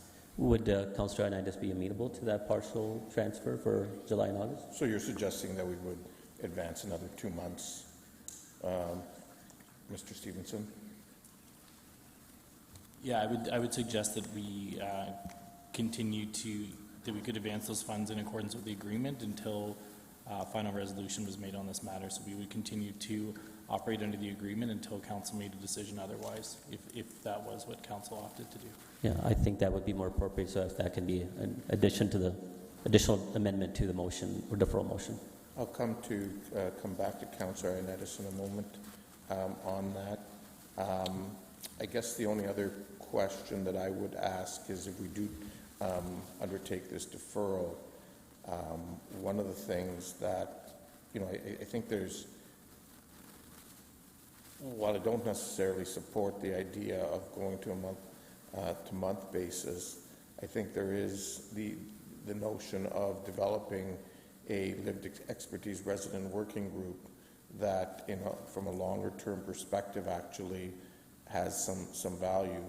And so, Mr. Reedman, is that, and Mr. Stevenson, or whoever wants to answer it, is that something that you could actually come back and speak to at the August meeting as well, in terms of how that could be incorporated into the work plan in the year 2 work plan?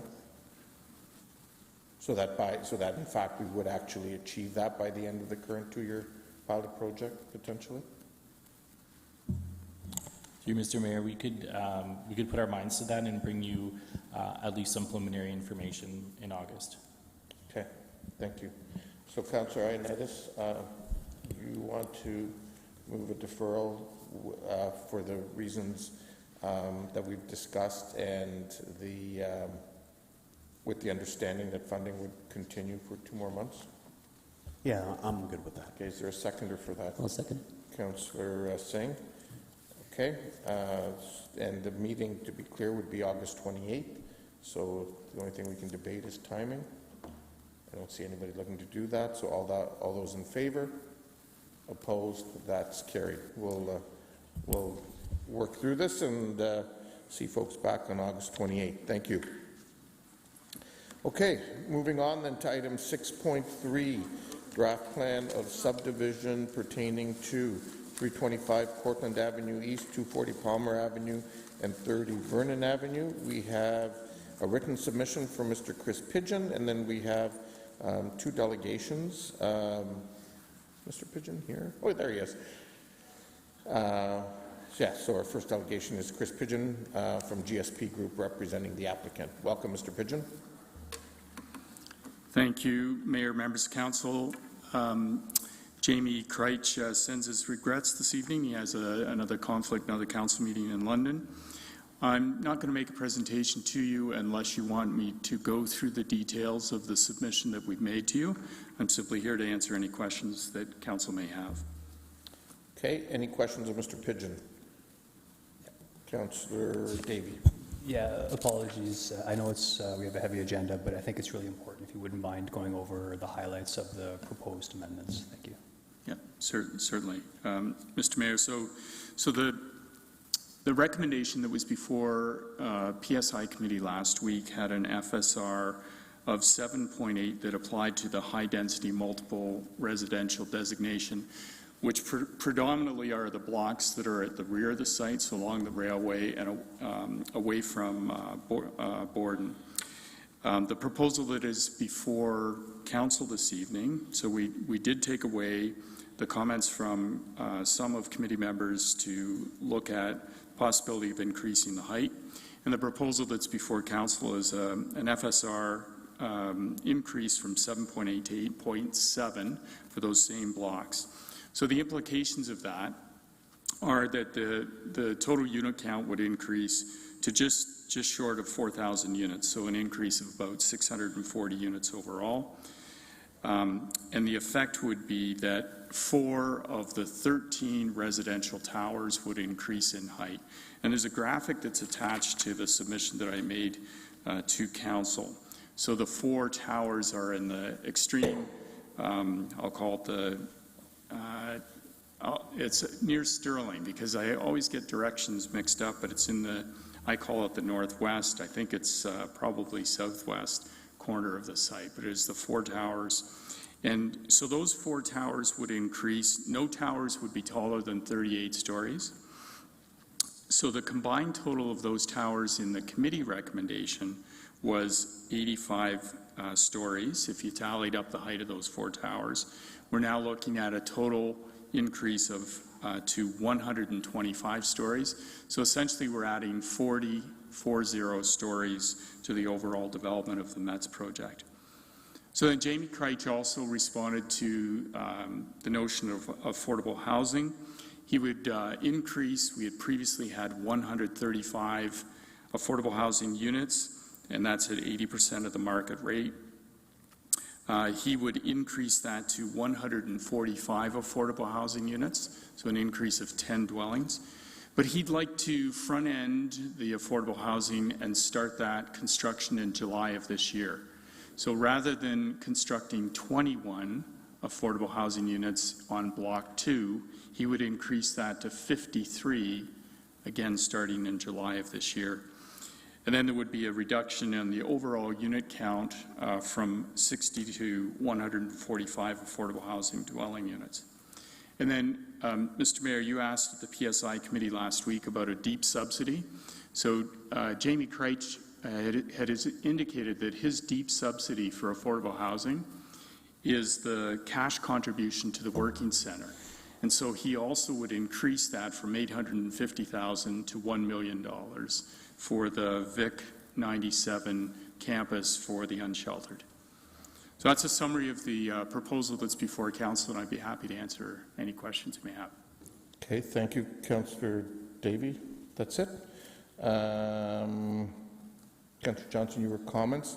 Councillor Clancy, and then Councillor Ioannidis. Questions?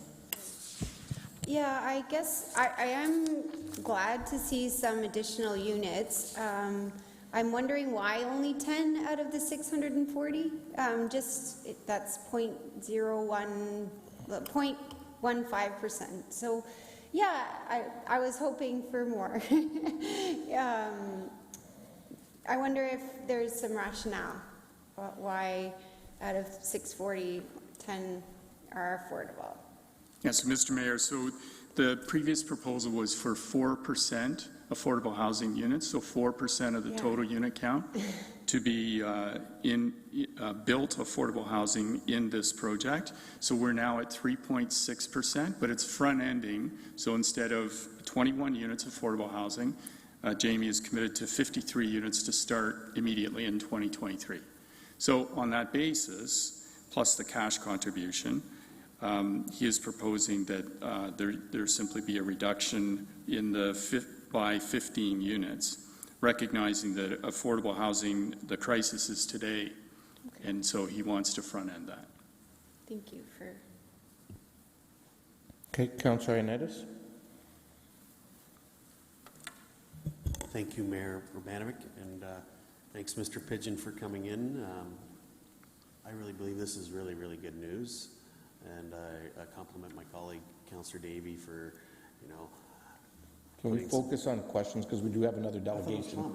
No, questions, because we have another delegation yet. All right, so I guess my question is, you're front-ending, how quick, what's the time difference of the front end of the affordable units? Because that's important, too. Yeah, so Mr. Mayor, the cash contribution to the working center would happen immediately.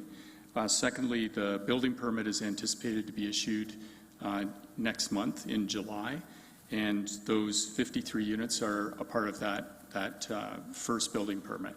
Okay, so your initial proposal, it was slated for when, those units?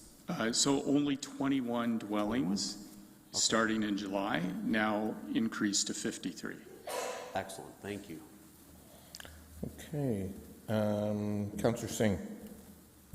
Yeah, I was going to compliment you too, but I think I'll do it through my comments later on.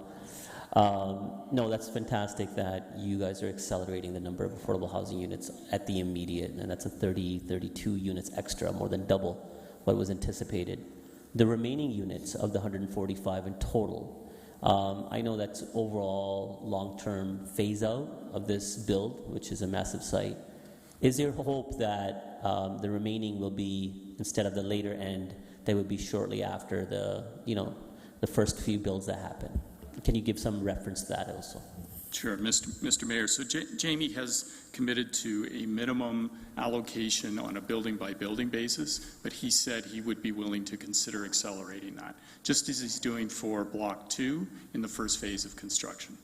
That's excellent, and please pass on our thanks on that. With the initial proposal of $850,000 being provided to the working center, how was their mood or sentiment on the increase without anyone asking to $1 million now?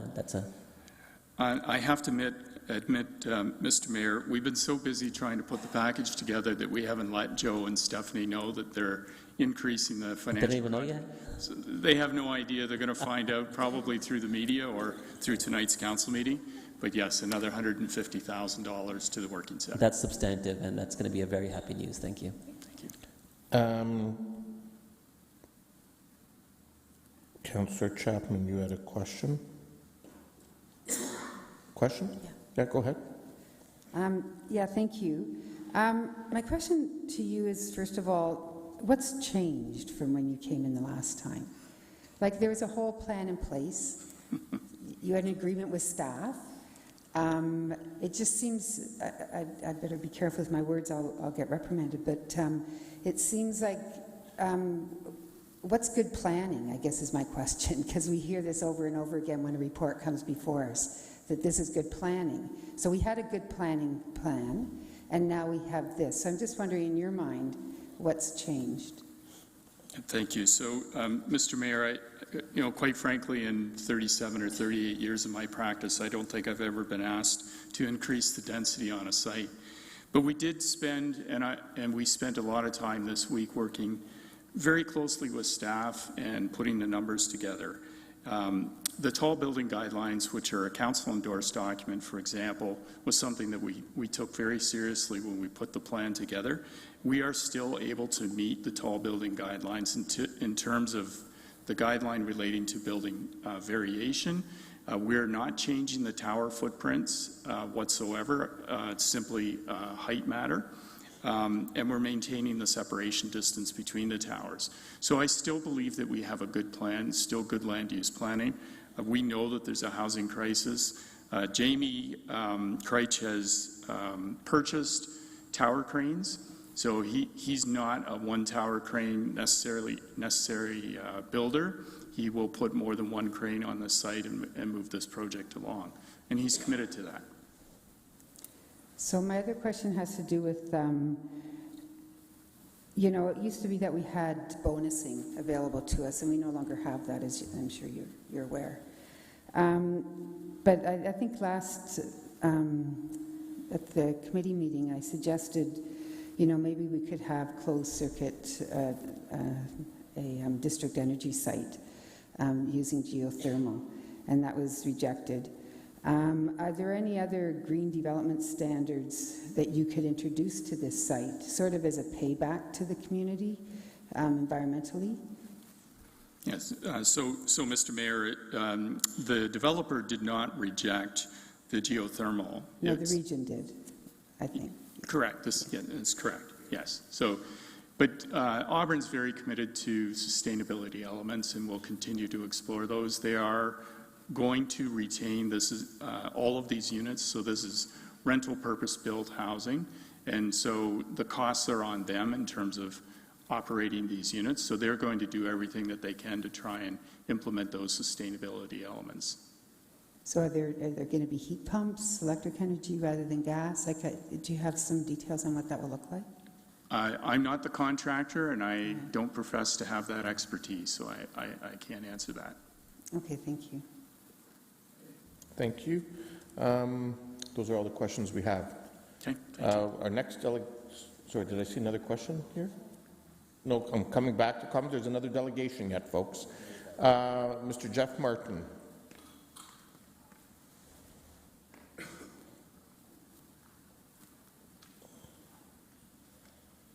Welcome, Mr. Martin. Hello. I can control this then? Thank you. Hi, everyone. Good evening, Mayor Vrbanovic, city councilors, city staff, members of the public. My name is Jeff Martin. I live on Cortland Avenue in Ward 9, right across from the Schneider's site.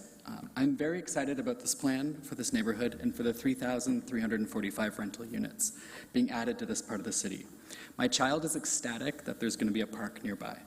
I'm a writer and editor, and in my role as an editor, I've worked on community flood resiliency with the University of Waterloo's Partners for Action, and on building decarbonization with the California-based architecture, engineering, and green design nonprofit, the William J. Worthman Foundation. At last council's meeting, when the Auburn Development Plan was approved, I heard brief mention of 20% EV-ready parking spaces and learned via Councillor Chapman's question that geothermal energy wasn't approved for this site given soil contamination. My intention here in the few minutes I have is to draw council's attention to the number of other ways that climate-conscious engineers, architects, and citizens are actively pushing for improved design and lower carbon construction in ways that can significantly reduce the embodied carbon in our city's buildings, building structures, the facades, and the operational carbon from heating, cooling, and cooking in our places of residence and the buildings and the businesses we frequent. So throughout 2021 and 2022, I assisted in the development and publication of the Building Decarbonization Practice Guide. It's a free resource available for download if you Google that title. The goal of the guide is to enable teams to create a zero-carbon future for the built environment. Its focus is advanced carbon reduction and resiliency strategies, and the technical guidance is practical and poised to enable implementation and is relevant to any project type, at any scale, in any community. At issue is the inherent conservatism of the construction and real estate industries, which is built on the replication of design features and influenced by the risk-averse idea that's not how we've done it before. The construction industry needs to be pushed by city planners, through bylaws and provincial laws, but as well as by popular demand, to adopt less carbon-intensive, more climate-friendly plans. According to the 2023 data from the Government of Canada, buildings account for 87.2 megatons of carbon dioxide equivalent emissions. That's the third highest sector in the country. As the city and region rapidly increases its density with many new residential towers and planned infill communities, it's absolutely crucial that we aim to reduce each project's carbon footprint before construction begins. These projects will be locking in certain energy uses for the next 40 to 60 years. So it would be a shame, for example, if all 3,345 units at the Schneider's site were heated by natural gas furnaces or hooked into natural gas water heaters and all the fossil fuel infrastructure that those systems require. Please note, I am not suggesting that the developer should pursue LEED certification for these 13 buildings. I want rental rates to remain as low as possible. I also think, though, that people in rental units deserve the same benefits of reduced on-site burning of fossil fuels, for example, and the improved air quality that results. Furthermore, the future energy savings from, say, an induction stove in each unit is certainly worth the slightly higher cost per appliance. There are a plethora of good and prudent and low-carbon decisions that will be made in the next few years. In 2021, Waterloo Region committed to reducing greenhouse gas emissions by 80% by 2050. They also agreed to 50% by 2030, and then 80% by 2050. In order to do so, Transform Waterloo Region outlined 6 transformative changes, including item number 3, that, quote, by 2050, businesses and homes no longer use fossil fuels for space heating and cooling and heating water. So 2050 is not even halfway through the first life cycle of the buildings we as a city are approving for construction this year. We need to insist on the lowest carbon-intensive construction possible now so that Kitchener residents can be living low carbon-intensive, which is to say healthier, lives 10, 20, 50 years from now. So thank you. Okay, thank you very much, Mr. Martin. Questions? Councillor Chapman? Yeah. Do you have examples of developments that are low in carbon intensive? Sure. That are lower carbon intensive than what's being proposed here? I would point you just quickly to the practice guide. Each of the volumes have 2 or 3 case studies at the end of those volumes that detail different projects that each chapter was written by a working group of engineers and architects, and then they decided on 2 or 3 representative case studies for buildings that they've worked on. So there's some really innovative, interesting stuff happening. This is particularly in the San Francisco Bay Area. Some of these buildings cost a lot of money, but they're also pushing the bounds on what's done with this new technology, and it's filtering down. So there's a lot of opportunity for building in different ways, passive design features, so that you just reorienting a building slightly and thinking about wind breeze and thinking about north-facing or the south-facing. And a lot of different energy storage systems that are coming along. And are you aware of any in Ontario? I just moved back to Ontario a year and a half ago. I would say there are interesting moves happening in the city level. So Vancouver is debating fossil fuel, a bylaw eliminating natural gas usage in new construction. Montreal is also debating that same point. I'm not sure if Kitchener has had that conversation yet or not. It's becoming needlessly politicized in the U.S., this issue of natural gas and gas cook stoves. But I think it's an extremely important one, and with all of the construction happening in our region, there is an opportunity to make a big dent on our carbon emissions in the next 30, 50 years. But those decisions are being made right now by developers and by planners. So I'm just advocating that we think about the best ways that we can push within the means of bylaws for this council, but also advocate at the provincial level for different kinds of laws, and for advocacy and the questions that we pose to developers to consider these issues and think about design. Great, thank you. You flipped through the slides quite quickly. Could you just send us a link to the article you were referring to? Yes, That would be absolutely. helpful. Thank you. Thank you. Councillor Singh? Thank you, Mr. Mayor, and thank you for your presentation. I think it's a good reminder of how we can help to encourage for decarbonization. We've also heard from the applicant's representative that the fact that this is going to be rental geared development, they're going to continue ownership, so I'm sure that they would build conservation methods that would overall be economical for them as well to offset their costs. But what I wanted to focus on is, apart from design, in respect to their proposal, the fact that they're retaining, I think, considerable space that's pre-built already, the office building as well as the industrial building. Is that not a sense of decarbonization too, because it reducing the footprint also? It absolutely is. Yeah, I was excited to see that those buildings would stay. Okay, I just wanted to pinpoint that one. Thank you. Yeah, thank you. Councillor Clancy. Yeah, I 2 things. One, I wonder if you'd consider a follow-up with Auburn Developments. I think it would be a great way to see who within their organization maybe has a focus on this and how you can share your hopes. I would welcome that opportunity. I suspect those conversations are happening at the company. It was just I didn't hear it at last council's meeting when it was approved, and I think it's incumbent on us as citizens to insist. I think like building that capacity and your openness to being part of that.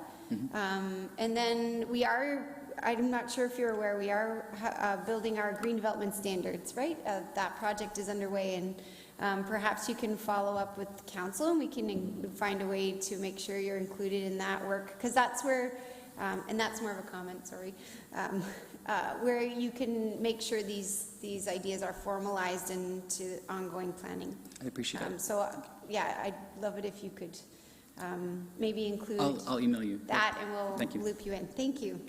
Okay, those are all the questions. Thank you very much for coming in. Councillor Singh, do you want to bring forward the recommendation? Yes, as supported from the Planning and Strategic Initiatives Committee, coming to Council to be adopted. Thank you. I move by Councillor Chapman. I presume you're moving the revised I'm recommendation? moving the revised recommendation, correct? Okay. Is that okay? I'm still getting the look from Mr. Stevenson, so I'm not sure if...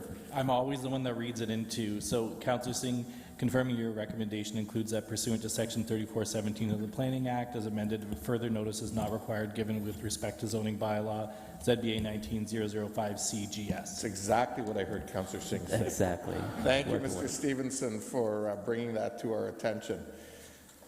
I've got 3 people in the queue to speak so far. Councillors Johnson, Ioannidis, Singh, and Deneau, and Schneider, and Davey. I just want to remind people it's 9:22 and we still have lots of things to get done. So, focus. Councillor Singh. Oh, no, Councillor Johnson, you were first.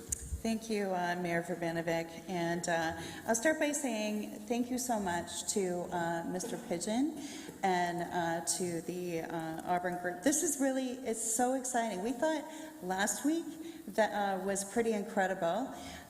What we heard from you whenever you made your presentation, and the $850,000 that was donated to the working group, and your thoughtful and considerate way that you're developing this community, because it truly is a community, and it's been very popular on Farwell this week, and in the newspaper. It's really, it's very, it's thrilling. And Councillor Chapman had asked earlier tonight what had changed between last week and this week, and we actually have a very humble councillor to thank, and that would be Councillor Davey has been working with the developer this week. And you know what? That's what good councillors do. They roll their sleeves up and get to work. You took your recommendation that you had made to increase the size of you had asked if they could increase the density. So they came back, they increased the density. We've got 45 more stories. We have another $150,000 being donated to the Working Center, who don't even know about this yet, so I'm sure that they're going to be very happy whenever they hear this. And you're looking at accelerating the project. And, you know, sometimes this council takes a lot of heat on the decisions that we make in terms of developments. And this really shows what happens whenever our councillors go to bat and work directly with our development community to get good things done. So that's a shout out to Councillor Davey and to the Auburn Group. So thank you. Thank you, Councillor Johnson. Councillor Ioannidis. Ditto. But to add on top of that, I think can't underestimate when you want to build affordable housing in a community, it takes all the stakeholders. And you have to work with everyone to get the initiatives that you want. And I think that's the key factor there. And I don't want that to be overlooked. Thank you, Councillor Ioannidis. Councillor Singh. Yeah, thank you, Mr. Mayor. You know, kind of similar, keeping with the comments from my colleagues. I think this is a absolute win-win story, and I think there's nothing we can be critical about this. The applicant had an approval from the Planning and Strategic Initiatives Committee based on their original application. They could have moved forward with this. But again, in hearing the comments received from the committee that day of asking, hey, could there be flexibility to increase more density as long as we can have more affordable housing? And again, to Councillor Davies' credit, to carry that conversation and asking further. To Auburn's credit, the fact that initially the discussion was about just the extra affordable housing units. And again, Mr. Pigeon was a little bit humble himself when he shared with me that Jamie, on his own accord, just said, you know what, let me just up it $1 million. That wasn't even necessarily as part of the initial discussion. That was on their own accord, wanting to derive greater community benefit, because they're not here just to make a profit. That's how I see it. They're here to build community. They're here to invest in our community. And I think that's good planning at the end of the day. It's good planning when we collaboratively work from a perspective of council and policy setting, where we look for easy wins Increased density, more affordable housing, great. And the development community sees that vantage point as well. And I don't want to lose sight of, I think, the recognition that's deserving of our staff as well. Development is attractive by good policy and at the same time, great front-end staff that are the face of those policies. Otherwise, they'll go somewhere else where it's an easier landscape to work with. Our staff have always stepped it up in showcasing that we push back, but at the same time, we look for ways where we can work. And I think staff could have easily kind of, dug their heels in and said, no, we've supported the application as initially amended. We don't make any changes. No, staff heard the comments from this committee, and at the same time, willingness on the developer to take concede on that, and they supported the change as well. So this is a win-win from across, from council perspective, from a developer perspective, from staff perspective, and more importantly, the win for our community. Thank you. Thank you, Councillor Singh. Councillor Deneau. What he said. No, in all seriousness, what I've learned in my short time on council is that when developers come to us, they don't really have to bring anything extra other than their building. And that's okay. Most do, and there have been a few that haven't. But a week later, after looking at this project, I really believe it's going to be one of the crown jewels of our city, of that area. Parkland and future amenities, restaurants or cafes, and I had said on the local radio show that this is a place I'd want to live in as I grow older.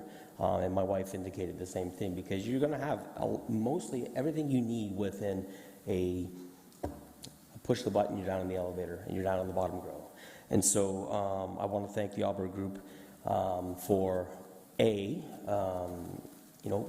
increasing their donation amount. That's like $1 million is that's a lot of money, and that's going to go to do a lot of good in our community.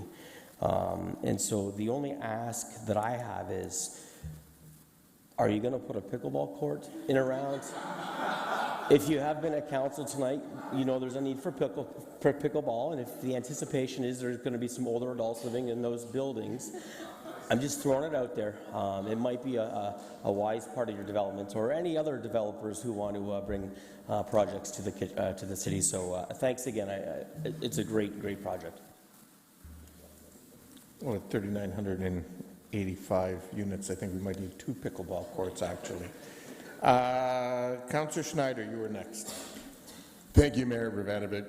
I've been just blessed to be born and grow up in this town, and as a kid, I benefited from decisions that past councils made. So I had great parks, great arenas to live in, and later on, places to live, places to go.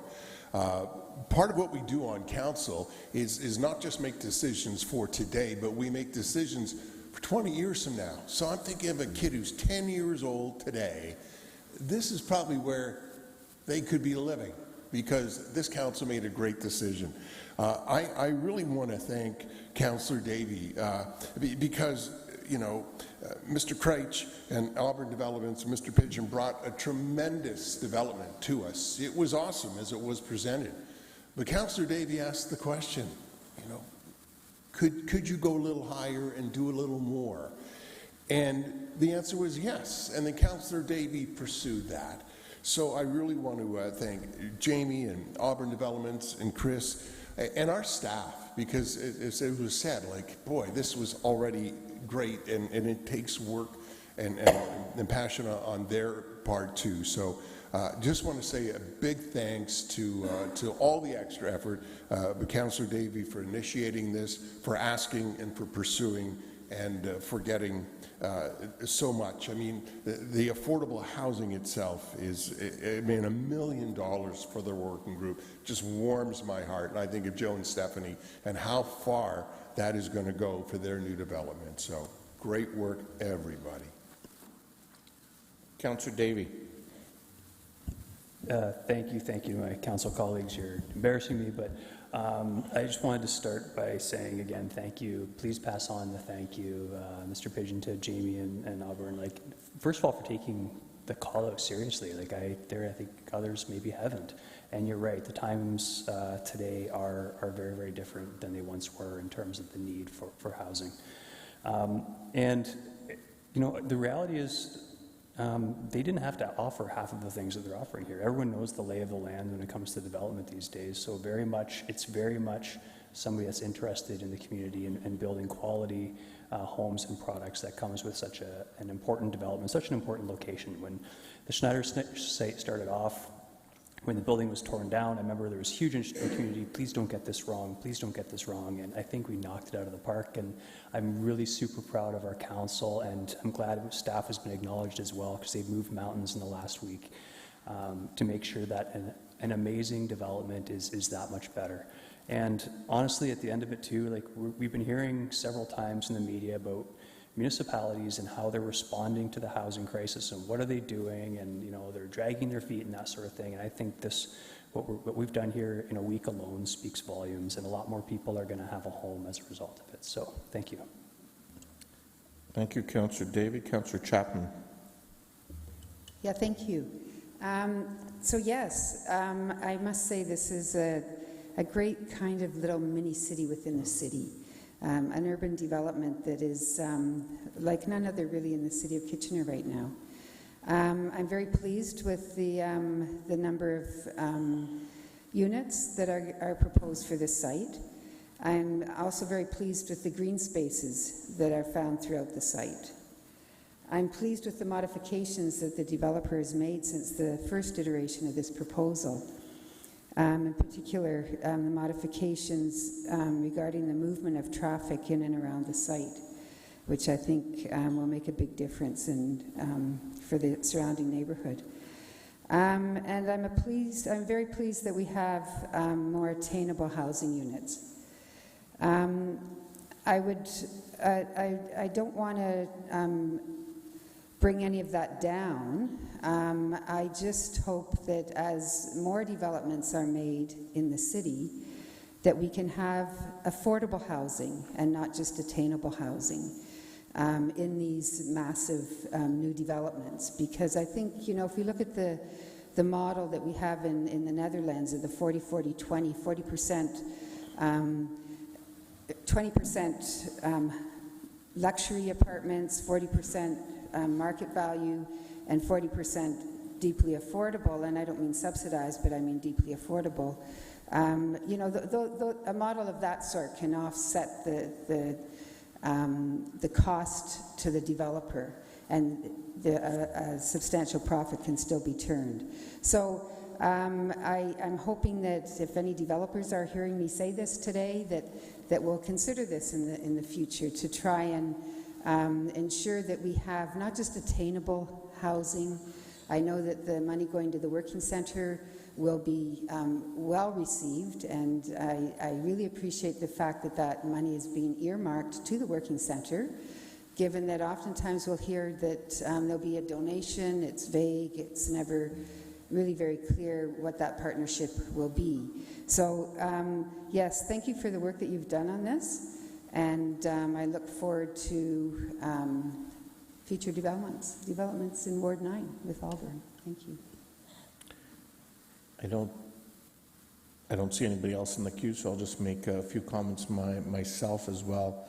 I'm absolutely thrilled by the proposal that's before us this evening, and also want to extend my thanks to everyone who's helped bring it to this point, both in terms of its original format as well as the extra work that was done over the past week to get us to the proposal that's in front of us, and that obviously includes Jamie and Auburn Developments, GSP, our staff, Councillor Davey for his leadership and innovation in bringing this forward. I mean, when you look at these numbers, we go from approximately, I think, around 9.5% of our 35,000 unit housing target by 2031 to around 11.5%, if my math is correct, in just this one project. But it's an incredibly important project because it's taking a property that obviously played an integral role in the life of our community, in the employment life of our community, that impacted generations of families. And while it's not continuing to be used for that purpose, it is now going to be creating a new history on that site, a history that will, for many generations, impact thousands of other people in our community, providing homes for them, homes across the financial spectrum and continuum, and not only impacting that site, but also impacting other sites with the housing contribution of $1 million to the Working Centre project on Victoria Street, which we know is so desperately needed in the community as well in terms of housing for our unsheltered. I'm very excited by the fact that this site has numerous mixed-use components, that it's blended things such as the parkland and some of the recreational space with the living components, and I think it will truly be a model site going forward. One only needs to look at the work that Auburn has already done, including just up the street and over the Union Street border in terms of the work that was done on the Barrel Yards property. And when you think that we're going to see that same caliber, if not better, being developed here and meeting the needs of our community is absolutely fantastic. So looking forward to seeing the Mets go forward, and again, please pass on our thanks. So with that, it has been moved and seconded. All those in favor? Opposed? That is carried unanimously. Thank you very much. Okay, moving on then to item 6.4, Growing Together. We have 3 delegations and 1 written submission. We have a written submission from Sheldon Atos. And then our first delegation this evening is Mr. Hal Yeager.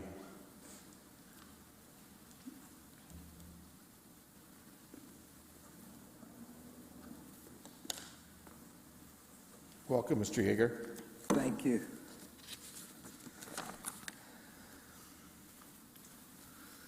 All right, respected council, my name is Hal Yeager, and I am here today to request that we insert an equitable and verifiable definition of appropriate transitions into our official plan and commit to active planning that serves the community in a predictable, fair, and lawful manner. Before I expand on my ask, I'll say again, how much I sympathize with our city and planners, caught as we are between the province's dictates and the good of the community. I have no doubt that should we continue along our current path, we will remain an excellent place in which to invest, at least in the short term.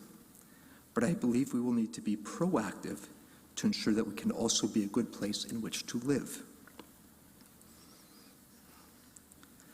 I'd like to begin by addressing a possible misunderstanding in the workshop engagement summary. The summary states that at the session held at the Kitchener Public Library on March 23rd, there was some general opposition to growth among certain participants. I attended that session, and that is not what I heard. I heard a call for a more livable community, for more sustainable high-density, low and mid-rise built forms, as are typical in Montreal and across Europe, and I heard a call for appropriate transitions. Kitchener's official plan includes objectives and policies to ensure appropriate transitions. So does our planning around rapid transit station areas, or PARTS central plan. So for me, it's not a question of yes or no to growth and intensification. It's a question of how. I believe we can proceed together if we do so livably, sustainably, and with appropriate transitions.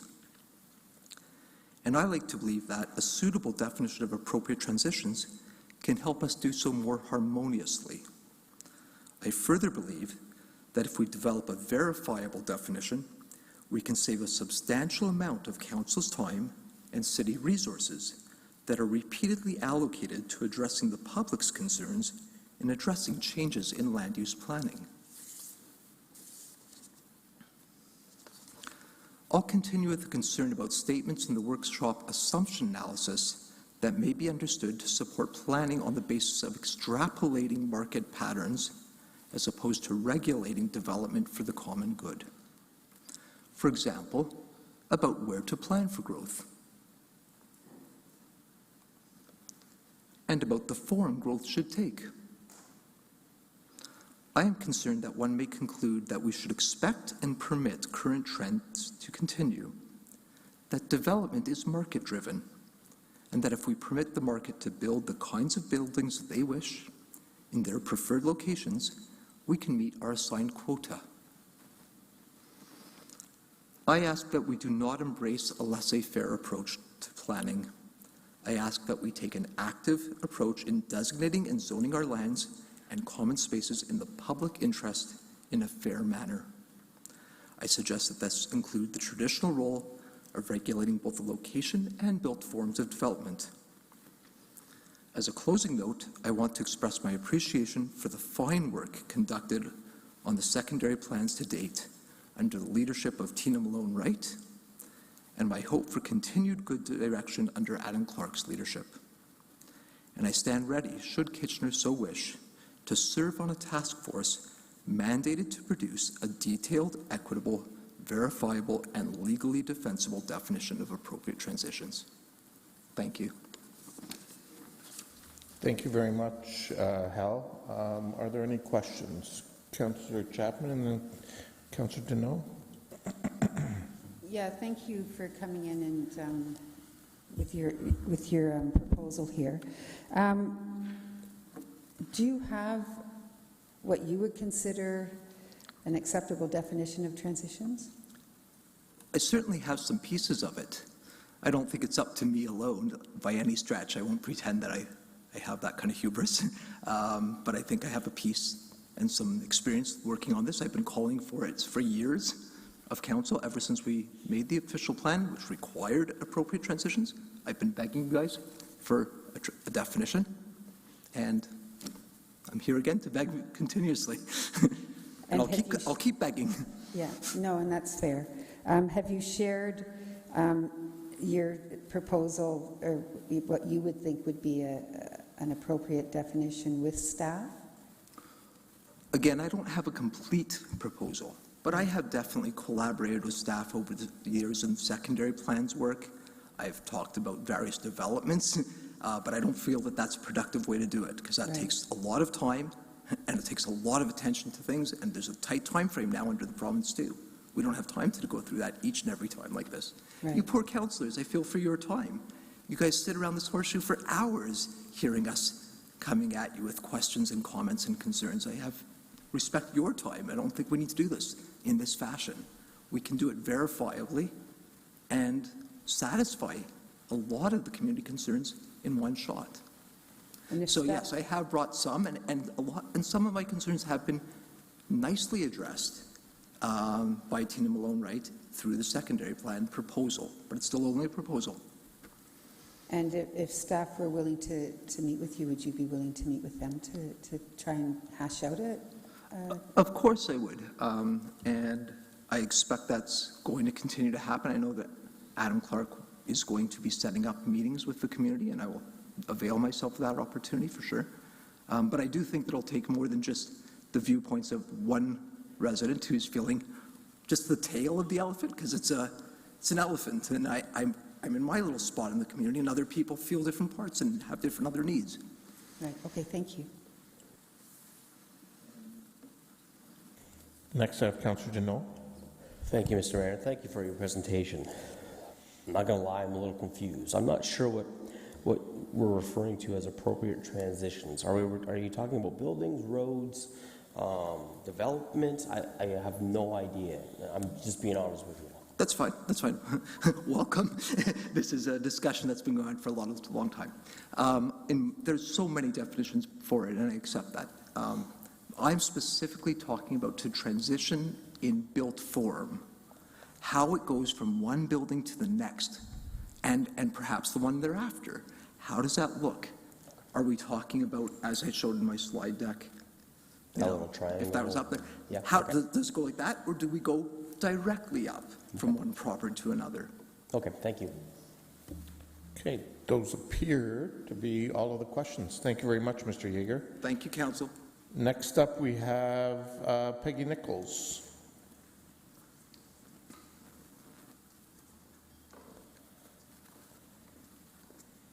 Welcome, Ms. Nichols. Thank you, Mr. Mayor. Respected Mayor and Councillors, my name is Peggy Nichols, and I'm presenting on behalf of the Victoria Park Neighbourhood Association Development Committee in response to the Growing Together report being presented at today's meeting. Let me start by saying that we appreciate the Planning Department's efforts to provide opportunities for community engagement. Speaking to residents is so important. We note that several of the VPNA Development Committee's development priorities are among the emerging themes that were common across all workshops that were held as part of the Growing Together process. Some of these are calling for increased affordability and a greater mix of housing for diverse ages, stages, and household sizes, more green space and parkland to accommodate a rapidly growing population, and walkable, pedestrian-oriented streets. As do others, we also support urban intensification to protect valuable rural lands that surround us and to create a vibrant, growing city. Our concern is the way in which it's being done and the long-term impact of the current approach to development in our city. We urge you to consider broadening the current focus of Growing Together beyond the location of high-rise buildings and also to include other forms of intensification in the major transit station areas, such as 3-story walk-ups, row housing, low-rise apartments, and stacked townhouses. We know that these forms of housing are less expensive and faster to build and can produce more affordable, climate-friendly housing, as well as meet the housing targets set by the province. And we know already that we're very far along in meeting those. Whoops. We're surprised that the location of new green space has not been part of the Growing Together discussion, nor other essential amenities such as schools and grocery stores. Perhaps these are part of a subsequent planning stage, but from the public's perspective, we need to know how they are being included. We also wonder why only the 7 MTSAs west of the Conestoga Expressway were included in this intensification plan. We note that Steve Burrow's delegation to the Planning and Strategic Initiatives Committee on June 19th illustrated how well Fairway Road would accommodate intensification, since the LRT runs through that area. The VPNA Development Committee attended one of the recent modelling workshops at the Kitchener Public Library. We know that the goal was to get a citywide perspective from residents, to make it an equitable and educational process, and to generate measurable results. While the workshops were an interesting participatory approach and generated a lot of interest, we wonder if the placement of buildings in the 7 MTSAs can be considered measurable. Participants were not given the option to consider more densification using lower and mid-rise buildings rather than the assigned number of high-rises. It was difficult to ascertain where buildings were being placed, since not all the streets were labeled. People were able to place buildings in neighborhoods with which they weren't familiar, and some unilaterally moved buildings that others had placed. There was so much interest in the 1-hour KPL workshop that I attended that the 70-plus participants had to be divided into 2 one-hour groups, which were still too numerous and too short for meaningful dialogue between participants and planners. Clearly, there is a lot of interest in how our neighborhoods and city are growing. We would encourage planners to hold some future workshops at the neighborhood level and ensure more opportunity for dialogue. Residents know their neighborhoods well and could provide useful and creative insights into growing the city to accommodate more residents. We also carefully reviewed the Growing Together card deck produced by the Planning Department and found that it focused pretty much exclusively on housing, which is only part of what needs to be considered in a growing city. Other important urban growth priorities, as mentioned above, were not addressed. As a point of information, I sent our comments on the card set to the Mayor and Council just before this meeting. We know that Growing Together is the lead-up to amending Kitchener's official plan and zoning bylaws this year. While common themes of affordability and green space and walkability emerged, we are concerned that these issues are being overshadowed by a form of development that ends up being unaffordable, destabilizes existing affordable units, has insufficient green space and parkland to meet the needs of our growing city, and contributes to the negative effects of climate change. This is what we see happening already, and so we urge Council and staff to chart a new course. We appreciate your attention to and consideration of our comments, and I'm happy to answer any questions. Thank you very much. Do we have questions? Councillor Chapman. Yeah, thank you, Peggy, and thank you for all the work you do in the community. When you talked about the missing middle, you refer to it in the context of the MTSAs. Is there a reason why you've solely focused on those areas? So in terms of the Growing Together process, a lot of the buildings that we see going up are going up and up and up and up. And we know from some of the research that we've done that that's ultimately those buildings are not eventually going to be good for the climate, and we know also that they take longer to build and they cost more to build. So we think that we would like to see more low and mid-rise intensification, and we know from other cities, as mentioned in Hal's presentation, that and I lived in Montreal, and so I know how you can have much more intense housing, and it doesn't just have to be high-rises. Okay, thank you. One other thing, and I don't know, this is going to probably catch you off guard, but I'm sure Council hasn't had the opportunity to read the summary of your comments regarding the card deck. Are there any particular cards or things that you could highlight for us that we might want to pay attention to as we go through your report? So to be honest, there are 24 cards in that card deck. I was part of a group that generated the comments, and I came prepared to talk about the Growing Together report tonight, but we would be happy to come back and speak to the card set another night. Okay, thank you. Any other questions? Okay, thank you very much. Thank you. Our last delegation is Mr. Sheldon Atos.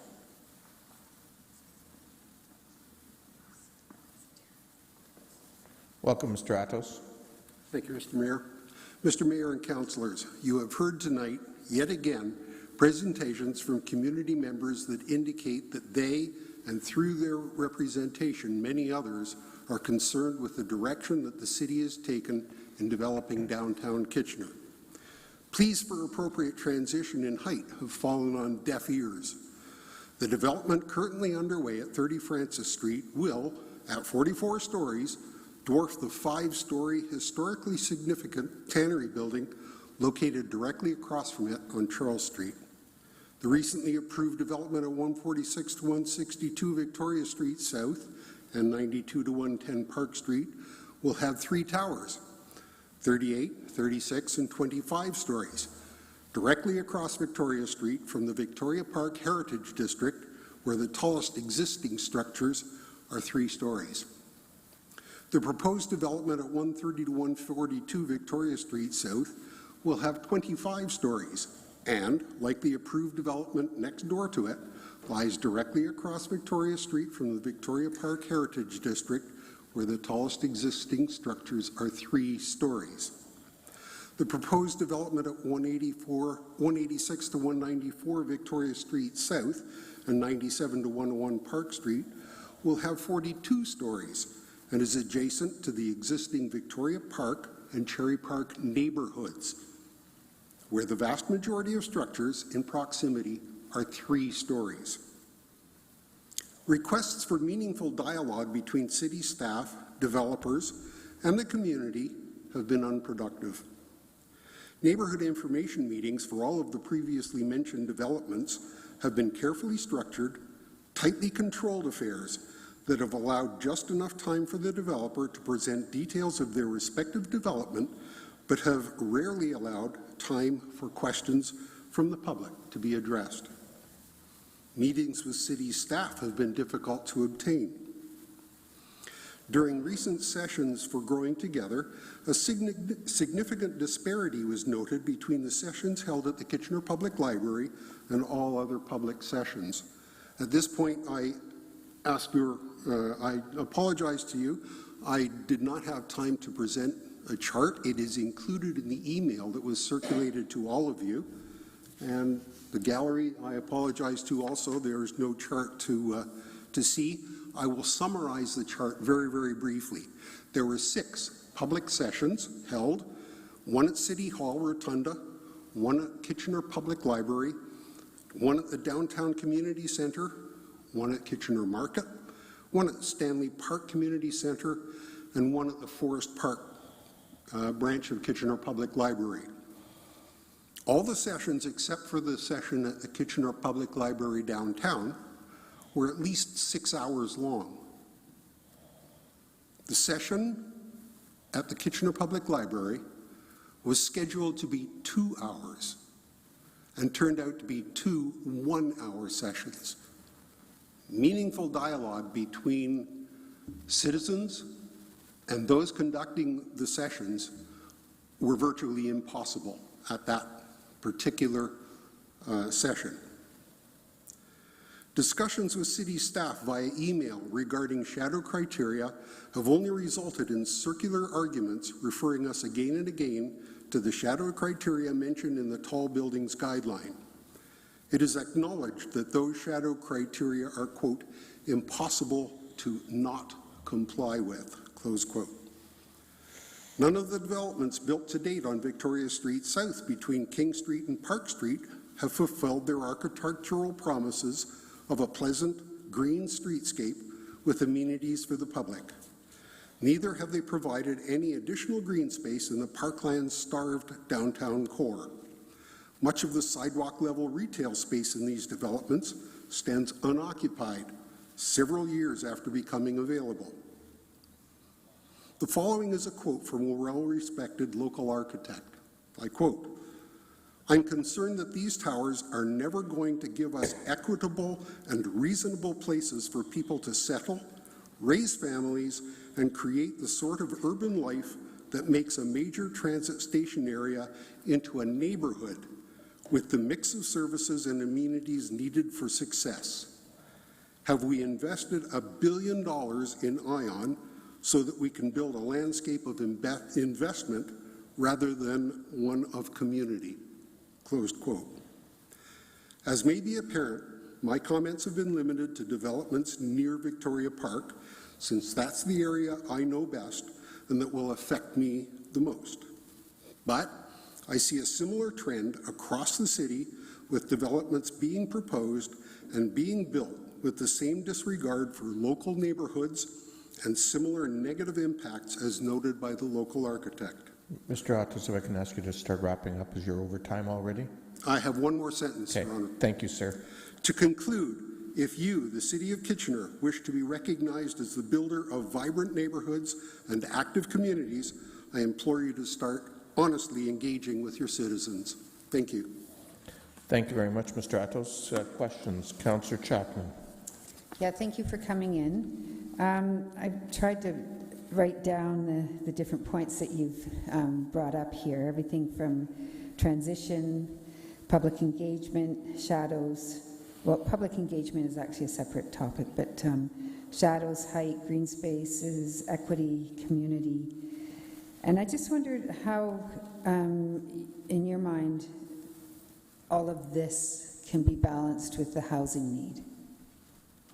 I think it can be balanced, Councillor, if planning and developers talk to the residents of the communities, truly talk, communicate with them, not set up pseudo sessions that pretend to talk to them, which is what I feel has happened all along.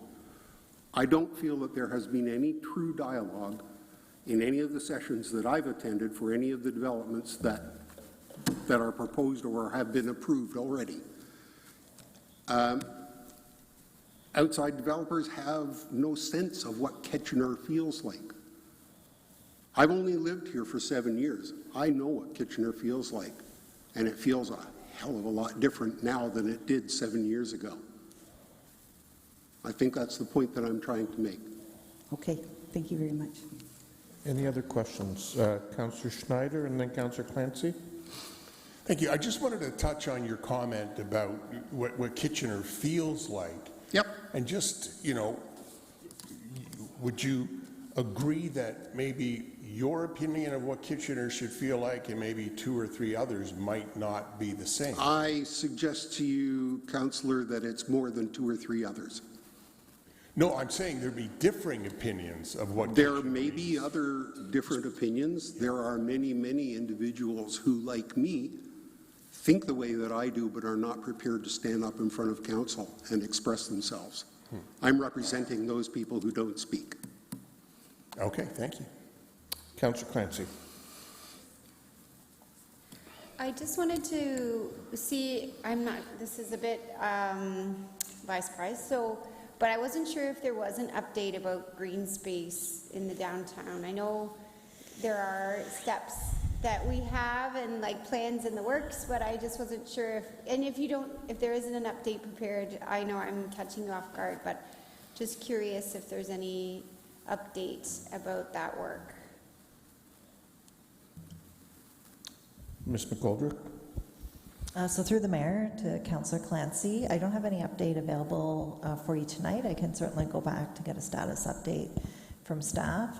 There's two considerations. One is considerations of the impact of Bill 23 in terms of monies available for parkland acquisition, and the other is the parkland acquisition strategy.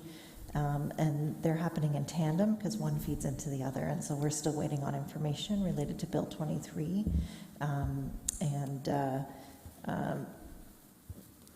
The consideration that the province has provided that municipalities will be made whole. Thank you. Yeah, I think just many residents in downtown noticed the changes, and that would alleviate a lot of anxiety. I think if we had some of those considerations, an update on some of those plans. I don't know. That's my comment. That I can't echo all of what you say, Mr. Alton, but I agree that as we intensify, let's green the streetscape and find more ways to acquire land and put together more park spaces and green spaces for people to enjoy and find shade. Thank you, Councillor Clancy. What I would like to point out is that all of the beautiful architectural drawings that have been presented for the developments that are in existence on Victoria Street have all been lies, because not one of them has turned out the way the pictures have shown. There isn't a single tree outside of any of the new developments on Victoria Street between King and Park.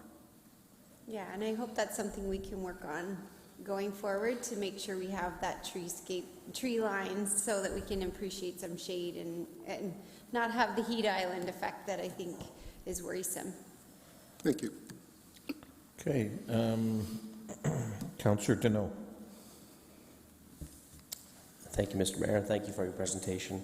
You know, I think everybody has a different opinion of what is planning the best, right? Whether it's high, low, everybody has their own opinion as to where they think it should go or they think it shouldn't go. So my question to you then, when we are looking at the Schneider development, would you say that's a development that is suitable for the city as far as, you know, the transition? You know, you have your big at the back, you have your middle, then you have your lower units or apartments in the front. And if not, what are you, I guess, what are some of the public looking for? Because everybody's going to have their own opinion on what they think is best, right? That's the way what you think and I think are probably two completely different. I agree to that. So when you're looking at a development, is that something ideal, or do you see flaws in that development as well? I will be perfectly honest with you, Councillor. I have not looked at that development, period. I do not know what its structure looks like, and I have not formed an opinion on it. Okay. All right. Fair enough. Okay. Yeah, that's. I'm just curious what some other people are thinking. Thank you. Any other questions? There don't appear to be any. Thank you, Mr. Atos. Okay. With that, Councillor Singh, if you can bring forward the recommendation. Thank you. As supported from the Planning and Strategic Initiatives Committee and seconded by Councillor Chapman to be. Do you not want a second? I'd like to ask a question. Yeah, that would be to after. Staff. Yeah, that would be after. Seconded by Councillor Chapman to be endorsed by Council. Thank you. Okay, thank you. Councillor Chapman. Yeah, thank you. So I have two questions, actually. Would staff be willing to meet or create a working group to discuss transitions and come up with a more concrete idea of what we mean by transitions or proper, adequate transitions, appropriate transitions? Through you, Mr. Mayor. So on the Growing Together project, we are working in accordance with our communications plan that was developed at the onset of this project. So that includes a variety of different ways of engagement, including the 3D model, which we received a second award for this evening. I would suggest that we've already started to engage the community in a different way. So on Saturday, we were at the multicultural event on Gaukel Street, and we're going to continue to engage where people are within the community. We're going to them and sharing our draft regulations as well as getting feedback on transitions. So we are continuing to do a wider dialogue with a greater amount of members of our community, and we want to continue on working in that way. We have heard from new voices that have not participated in planning processes typically, and we are seeing large numbers of participants and engagement. So we are doing that work. We started on Saturday, and we're going to continue that over the summer. But does staff have a draft definition of what appropriate transitions are? So we are working with the concept of transitions and looking at how do we have areas where it is appropriate for high-rise residential, and we know that we have stable, low-rise areas within the city that are not going to be the subject of a great deal of change. And part of the fundamental approach of having a transition is looking at the built form, how to marry those two land uses together. So we haven't taken a final approach yet. It's something that we're dialoguing with the community and the industry on. Okay. My other question has to do with, it was mentioned that not all the MTSA areas were included in the Growing Together project. Is there a reason why not? Through Mr. Mayor, so as part of our long-range workload plan that was endorsed by Council earlier this year, our number one priority is to implement what was previously known as the NPR, the Neighborhood Planning Review, through the Growing Together work. We've seen the most amount of development interest and pressures within our major transit station areas around our central stations. That's why we made the approach to work on those major transit station areas first. As we continue to finish that work and things come off of our workload, we are planning on initiating the station area planning exercises for Blockline, Fairway, and Sports World as well, starting next year. If our workload does proceed the way it does, that may be subject to change. But the intent was to concentrate our efforts on areas where we are seeing the most amount of development. Okay. I do hope, I guess, just a comment, if I may, I do hope that there's, as the community outreach that you're doing approaches an end, or you feel you've got enough data that you've collected that there will be consideration of looking at this clear, appropriate understanding what we mean by transitions, because this has been coming up over and over again for some time now. Yes, I can confirm that's part of the work, and it's a vital part of the overall planning recommendation that we'll bring in December of this year. Thank you. Councillor Singh. Yeah, thank you. Hearing from the delegations, and I can appreciate the perspectives given are very much so from residents that live in the Victoria neighborhood, or more specifically in the downtown core. When the consideration is offered and saying, hey, why don't we create more so of mid-rises as opposed to the high rises that we're seeing with 30-plus story towers. How much outward would we have to go if we were building 6 stories and 8 stories to accommodate the 18,000 units specifically, planned as part of places to grow, like within the policy?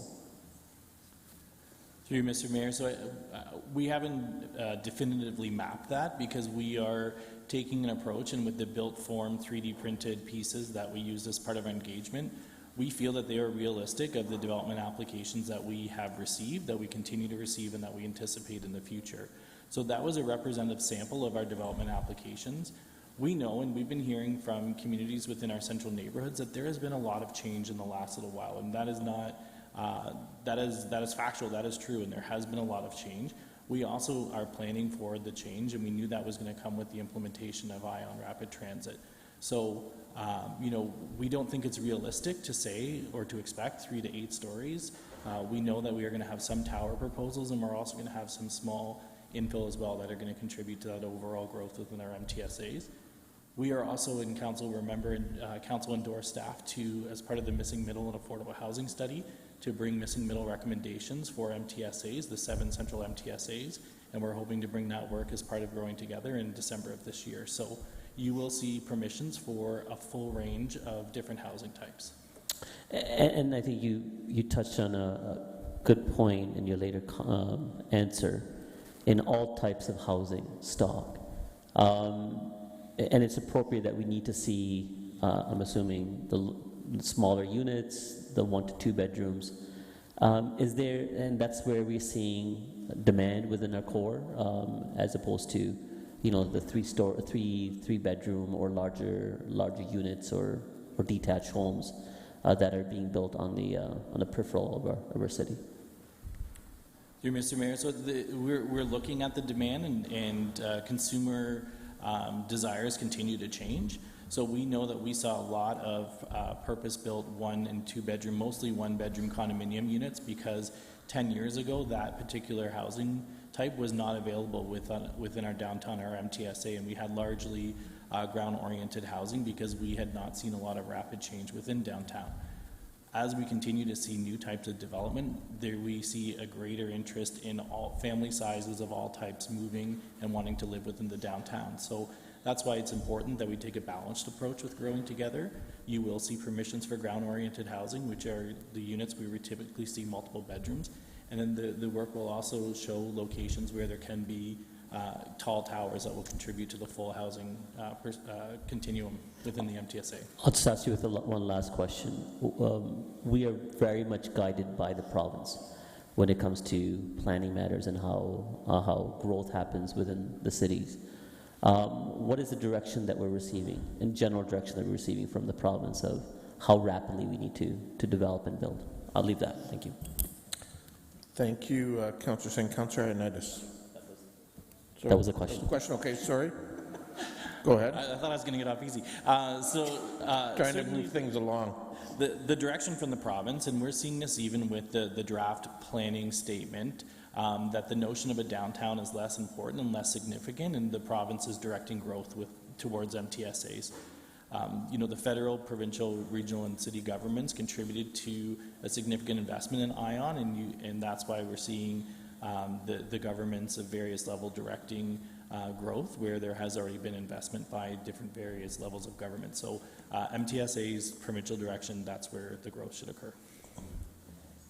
Now, Councillor Ioannidis. Thank you, Mayor Urbanovic. I guess my question is, because I've heard some comments from the delegates about high-rise and then three-story. And I'm just trying to figure out what exactly that entails, because if we're looking at Victoria Street, if we don't build high-rises on Victoria Street, where's the next realistic location that you would build high-rise development?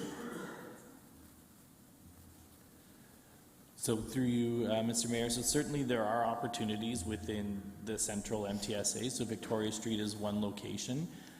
You know, when I hear the delegations talk about transition, it's really about how do we integrate growth in a different housing type within the neighborhood so that there are no impacts. The other challenge that we have is sometimes we don't see the full planned perspective in the built form, because it takes time to reach that, you know, a 25-year plan. So you may see a single tower that seems out of place, but the reality is that in most cases, the rest of that block is zoned for either mid-rise or high-rise development. It just hasn't been redeveloped yet. So we'll continue to plan for those transitions, but as growth occurs, you know, 1 or 2 sites at a time, we won't see that full transition in the built form until everything's built out. Okay. My other question is Victoria Park in general. What can be built there? I'm just wondering, like in the Victoria Park area, what can be built there? So if you're referring to the low-rise neighborhood, that is, so there's the Victoria Park Heritage Conservation District, which the policies do allow for slight intensification, so additions in the rear yard, maybe duplexing or triplex, but most of the design criteria within the Victoria Park Heritage Conservation District doesn't, it requires retention of built resources and slight modifications and additions. Okay. So if you can't really build there, and then you have arguments against not building on Victoria Street, I'm just very confused. Where can we put this growth? Yeah, so you know, we will develop land use plans, so that's something that we're looking at, and part of that conversation is about those transitions. So what is the built form that's immediately adjacent to a heritage conservation conservation area, for example, and where maybe higher rise or buildings could be located on arterial roads or a little bit separated from areas where we don't plan for change. So it's a balance, and there are areas of change, and that's what we're looking at now, and that's what the land use plan and zoning bylaw that we'll bring in December will be our recommendation of areas of growth and areas where we don't anticipate a lot of change. Okay, so when you say balance, I would say it's a challenge to balance when you have a heritage district beside major transit areas and realistically expect not to see high-rise development there unless you open up everything, which in my opinion is where I lean towards, is opening up development throughout the city, period, and not having these constraints missing middle wise. So I'm just confused on where everything can go, and to me it sounds like a big challenge to balance this all out, and to me it almost seems unrealistic, but that's just my opinion. Bit more a comment than a question. So with that, it has been moved and seconded. All those in favor? Any opposed? That's carried. We'll now move on to official plan amendment, OPA 97-101 Park Street and 186 to 194 Victoria Street South. We have one delegation here, Mr. Dave Galbraith from IBI Group. Welcome, Mr. Galbraith.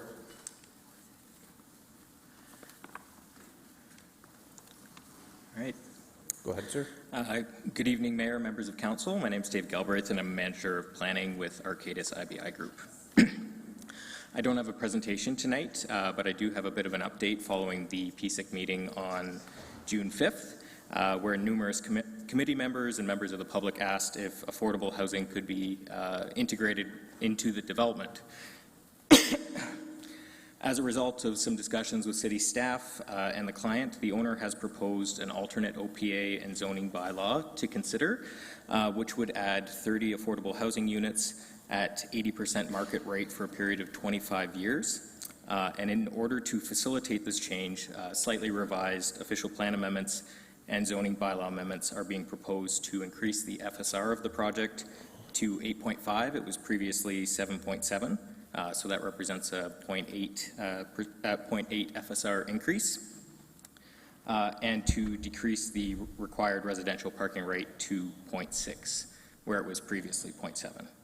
I understand that staff have included alternate bylaws for consideration tonight, and I am available for question if you have any. Okay, thank you, sir. Any questions for the delegation? Councillor Janelle. Thank you, Mr. Mayor.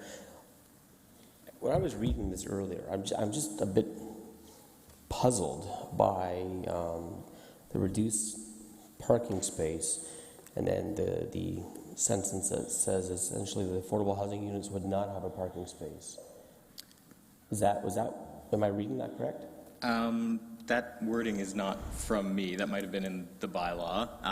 But the intention is to lower the residential rate to 0.6. The development has 3 levels of underground parking right now, so by adding additional units, we're kind of capped at the three levels of underground. So the intention is 0.6 spaces per residential unit. Okay, and that's fine.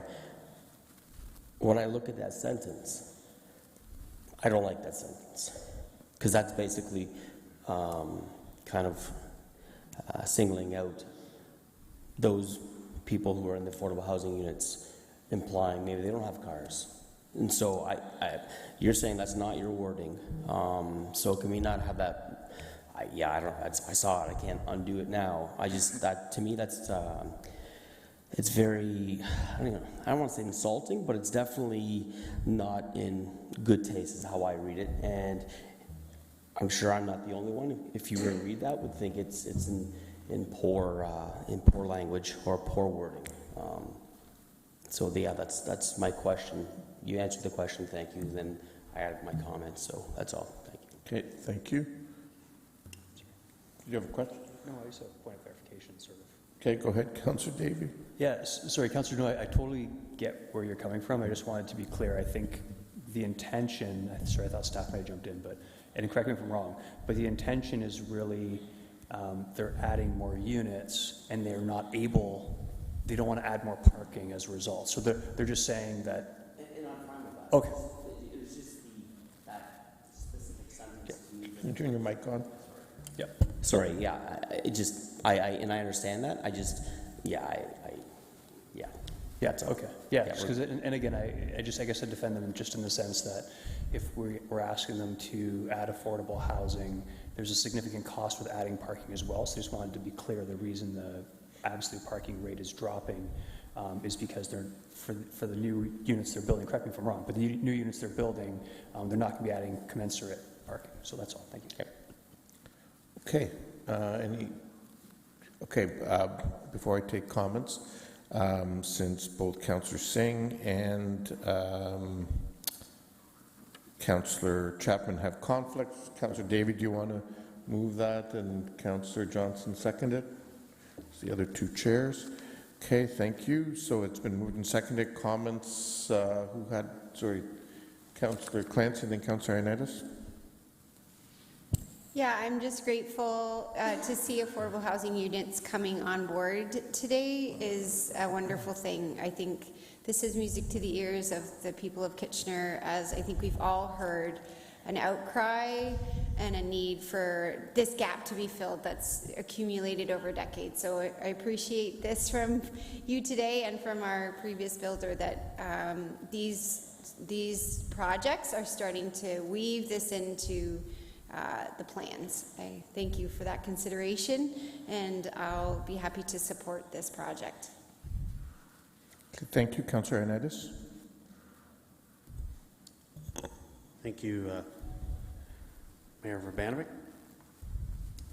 Just want to compliment the proponent. I know the proponent's not here, but the staff member, I mean, you came here last meeting with your proposal, and committee at that time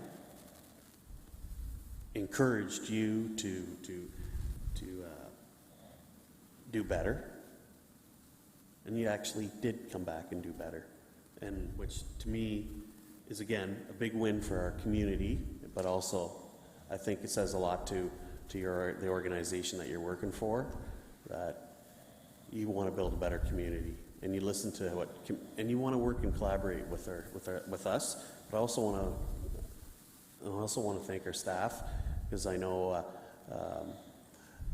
we ask a lot from them, and sometimes they go above and beyond, and I really do appreciate the work of our staff, and I know even with the last two files that we've seen, it's paying off, and it's not being unnoticed. So thank you.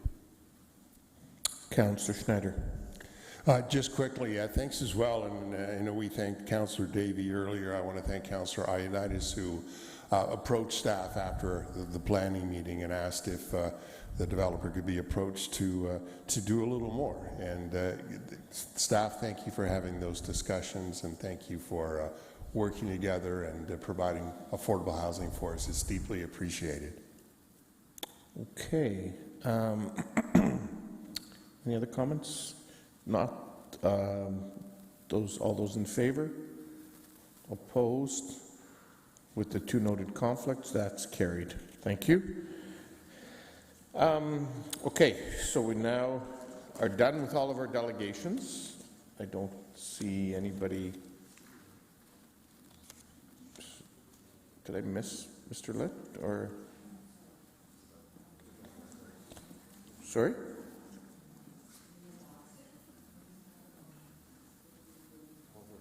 Okay, sorry. So that's just to be clear, we'll do it again. So it was moved by Councillor Davey and seconded by Councillor Johnson with the revised paragraph that I heard them say that really normally is said by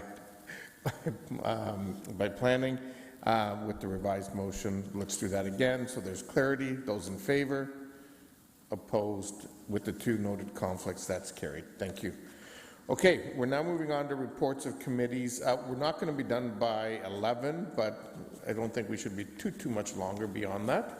I need a motion to go past 11. Moved by Councillor Schneider, seconded by Councillor Michaud. Councillor Ioannidis, get back in here, because all those in favor? Thank you. That's carried. Do folks want a 5-minute stretch, or do you want to just barrel through? Barrel? Okay. Councillor Davey, if you want to bring in Finance and Corporate Services. Yes, thank you. It's been moved by myself and seconded by Councillor Ioannidis that the 6 items from Finance and Corporate Services Committee be adopted. I would have a very brief comment on item 7.1C. Okay, go ahead. Okay, this is the community benefits charge. I just wanted to update. I had spoken about potentially integrating this with some advocacy in terms of the province of Ontario making municipalities whole. Through discussions actually with their CAO, Mr. Chapman, it's pretty clear that in every event, the city would ultimately end up money if we did. We would lose money if we did not go ahead and approve this now, so I'll be supporting. Okay, thank you. All those in favor? Opposed? That is carried. Planning, we're done. So Heritage Kitchener, Councillor Michaud. It's been moved by myself and seconded by Councillor Chapman that the report of Heritage Kitchener dated June 6, 2023, listed as items 7.3A to 7.3C on the agenda this date, to be adopted. Any discussion? Sorry, Councillor Clancy.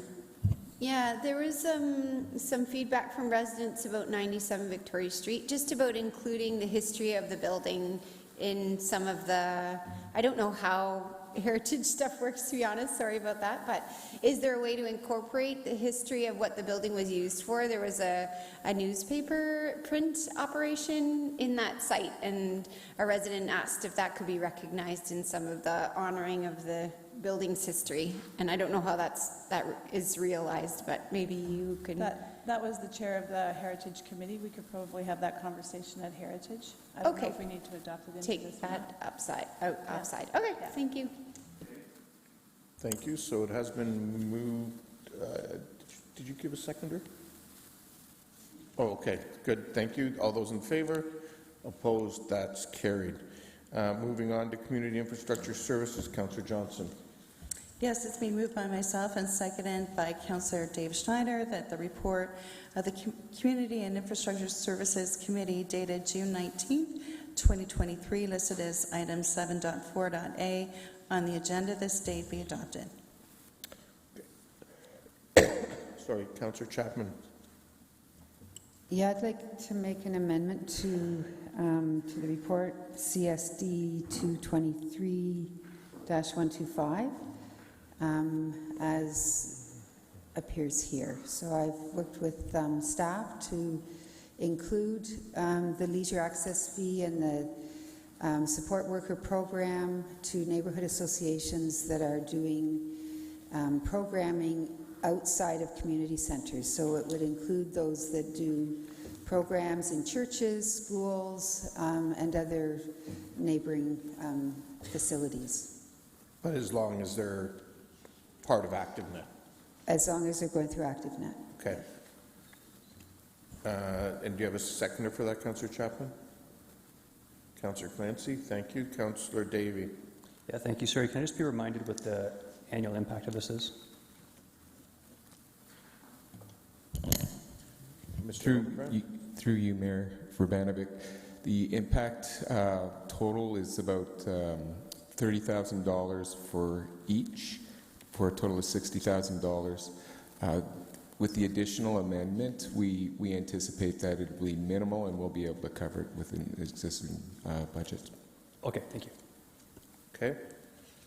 So everyone's clear? So I'll deal with, are there any other amendments? Sorry, I thought so. Councillor Davey, you want to go next? Actually, I'll deal with your amendment. It's Mine's different simple. than that. Yeah. Okay, so I'll deal with the First Amendment first. Those in favor? Opposed? That's carried. Councillor Davey. So there's a second. Was that for both? Because Councillor... Sorry, go ahead. Bring them. Councillor Chapman had two. I'm not sure. Can you bring them back on the screen? I thought they were interconnected. No, sorry. Okay, go ahead with the second one. Councillor Chapman? Yeah, I mean, yeah. Move it? You want me to move it? I'll move it.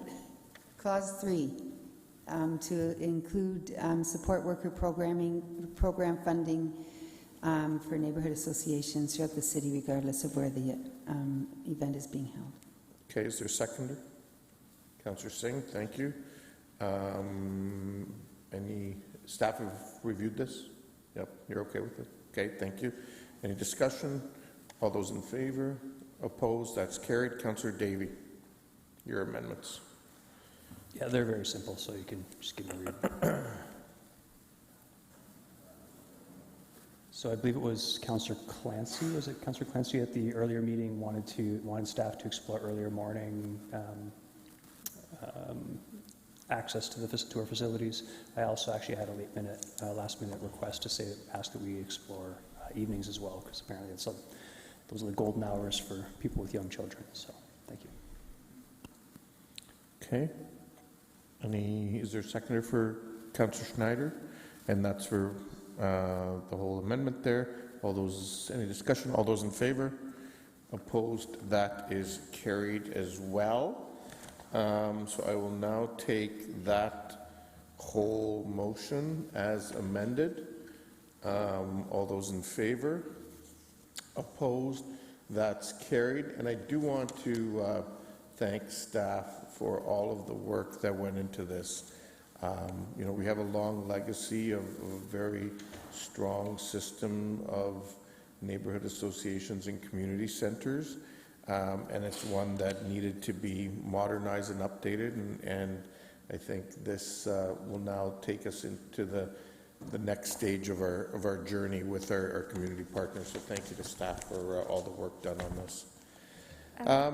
We're back to planning. My apologies, I just want to confirm the written submission, just because it was in the middle of the report. So Williamsburg Community Center did send it out, and it will be noted in the minutes. Sorry? Just before the heading, where it says there was a written submission from the Williamsburg Neighborhood Association, I just want it to be noted for the minutes. Oh, yes, okay, thank you. So, and yes, and thank you to the Williamsburg Neighborhood Association for sharing their perspectives with us. Moving on to 7.5, back to planning, and Councillor Singh. Thank you. From planning. Oh, sorry, before you do that, I need to say, prior to consideration of items that pursuant to Section 3417 of the Planning Act, RSO 1990, CP, page 13, as amended, further notice is not required to be given in respect to zoning bylaw amendments at BA 22/028/H/BB, and I have to say Mr. Stevenson does a much better job of that than I do.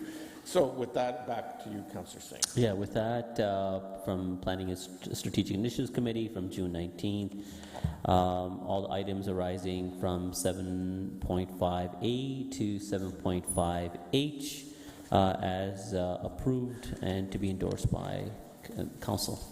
Okay, any discussion? Seconded by Councillor Chapman. Okay, Councillor Chapman, you have a question? Yeah, I'd like to vote separately on 7.5.B, please. 7.5 what? B. B? Yeah. As in Bravo? Okay. As in inclusionary zoning. Okay, thank you. And Councillor Davey. Yeah, I just have, doesn't have to be broken out, I just have a brief comment on 7.5.H. Go ahead. Yeah, so we had considerable discussion amongst many members of council in terms of pushing ahead with, as of right 4 units instead of 3 per homes, et cetera, et cetera. Staff's been moved mountains this week. I think we're going to cut a little bit of slack. We're going to have a meeting with them in August. I want to be clear, I'm not waiting until 2026 to have this through, but I will definitely wait to August to see what kind of low-hanging fruit we can have. So I'll be voting in favor of it as is. Okay, thank you. Councillor Clancy. I just wanted to ask a question of staff regarding 7.5.B. I was hoping that there could be some consideration to increase the set-aside rates, perhaps increasing the prime and established by 1% and the emerging by 2%. What are your, I know we've chatted a bit about this, but maybe you can share your comments about how that could unfold or be assessed, kind of using data.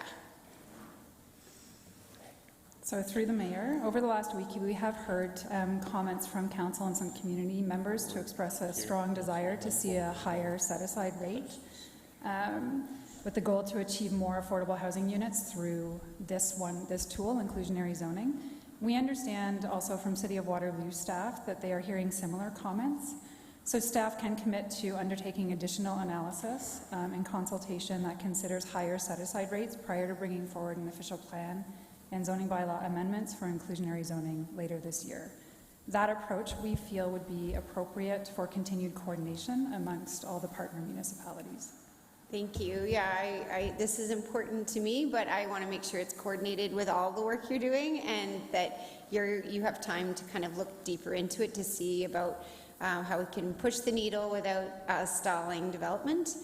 So thank you for following up. And can you give some idea of the timeline around when this body of work, I know you guys are engaging everybody all the time, but just so I have an understanding about what the next steps are in this area. So through the chair, we are actively engaging on this work throughout the summer.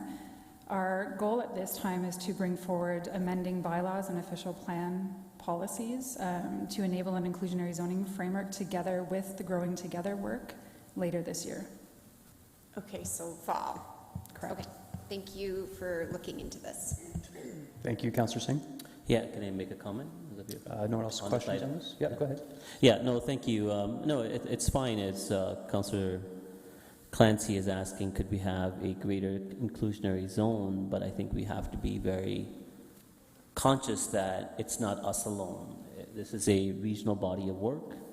If we were to preset rates that are out of keeping of what other communities might be wanting to do, it establishes a uneven playing field, and I think that would be a bigger detriment to us. Going further, with the additional consultation with the other cities, we also need to encourage making sure that we are in consultation with the development community. We talked at length, and we heard from staff. It's not about what we want. It's about what the industry can sustain and support. We can ask for pie in the sky, but then no one builds anything, and we got zero. So it really needs to be something in a collaborative form of what can be done region-wide, and more importantly, what can be supported and carried forward with the development community. So hopefully staff will be conscious of that as well. Thank you. Thank you, Councillor Singh. It's been moved and seconded. It's been moved and seconded. All those in favor? Oh, sorry. Okay, well then go ahead. Sorry. So I won't be supporting the inclusionary zoning direction that's given here. I am a full supporter of inclusionary zoning. And I think given the affordable housing crisis, the deeply affordable housing crisis we have, that this is one of the very few tools that we as a city, a lower tiered municipality, have. And so yes, I fully support inclusionary zoning, but I can't support this version of it. So that's all. Thank you.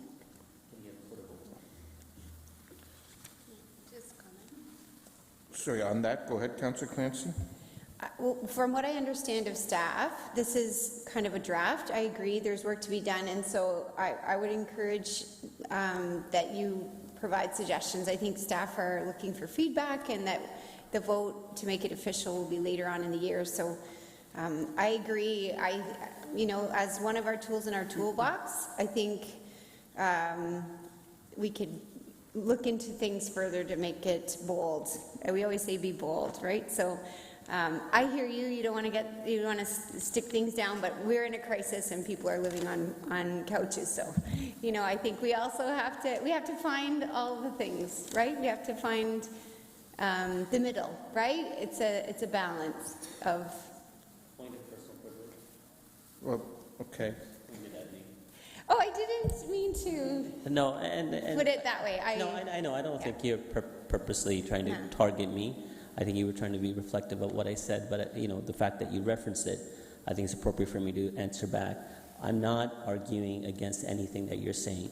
I'm giving the same conscious direction to staff. It's an opportunity for council to give our perspectives, and they will carry the work forward.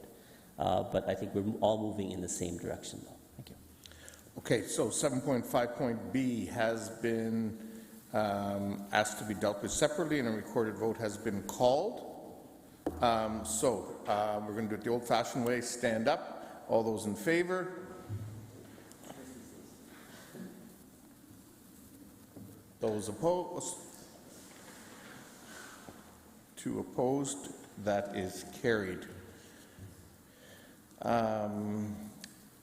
The balance of the report, those in favor? Opposed?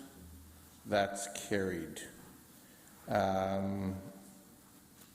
Unfinished business. There is none. New business. We have several motions. Councillor Singh. Where's mine? Thank you, Mr. Mayor. Happy to bring this forward if you allow me to just quickly speak about it.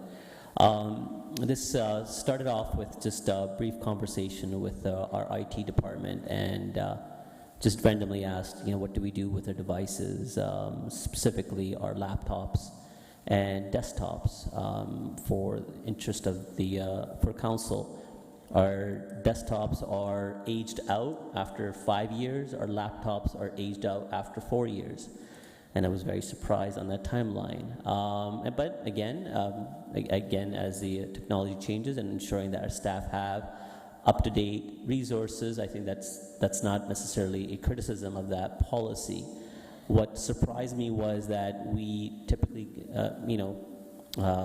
we seek out through procurement policies of anyone that wants to buy those devices, but more towards e-waste as opposed to refurbishment of those devices. And essentially, we're almost just giving them away at a very minimal cost or any very minimal benefit back to the corporation. And so what I engaged with staff was, is there a way for us to repurpose these devices that for a individual purpose is very much still usable? And staff have looked at that policy, and they don't see any hindrance in working with our not-for-profits, as well as potentially through the direction of this motion, creating a policy where we could even make these devices available to residents. So as the motion is laid out, whereas the City of Kitchener recognizes the importance of promoting sustainability and reducing electronic waste, and whereas the City of Kitchener has a responsibility to dispose their end-of-useful life desktops and laptops in a sustainable manner, and whereas end-of-useful life desktops and laptops can still be used for charitable purposes, and whereas donating these devices can provide much-needed resource to the community members and charitable organizations in Kitchener, and whereas the City of Kitchener does donate end-of-useful life desktops and laptops to not-for-profits groups currently, therefore be it resolved that staff be directed to report back prior to the end of fall 2023 on the possible options to expand the availability to donate end-of-useful life desktops and laptops to community members and charitable organizations, considering relevant asset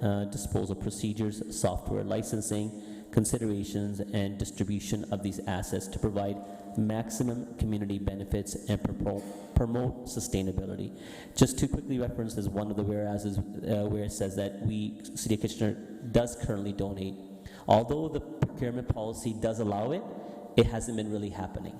And the fact that this direction will outline and highlight this, this allowability and enhance on that further, I think would be a tremendous overall community benefit, especially to those that need it the most. And I see, our community members that, can only imagine on affording these devices, and the fact that they can have access to what we can give out would be a tremendous benefit.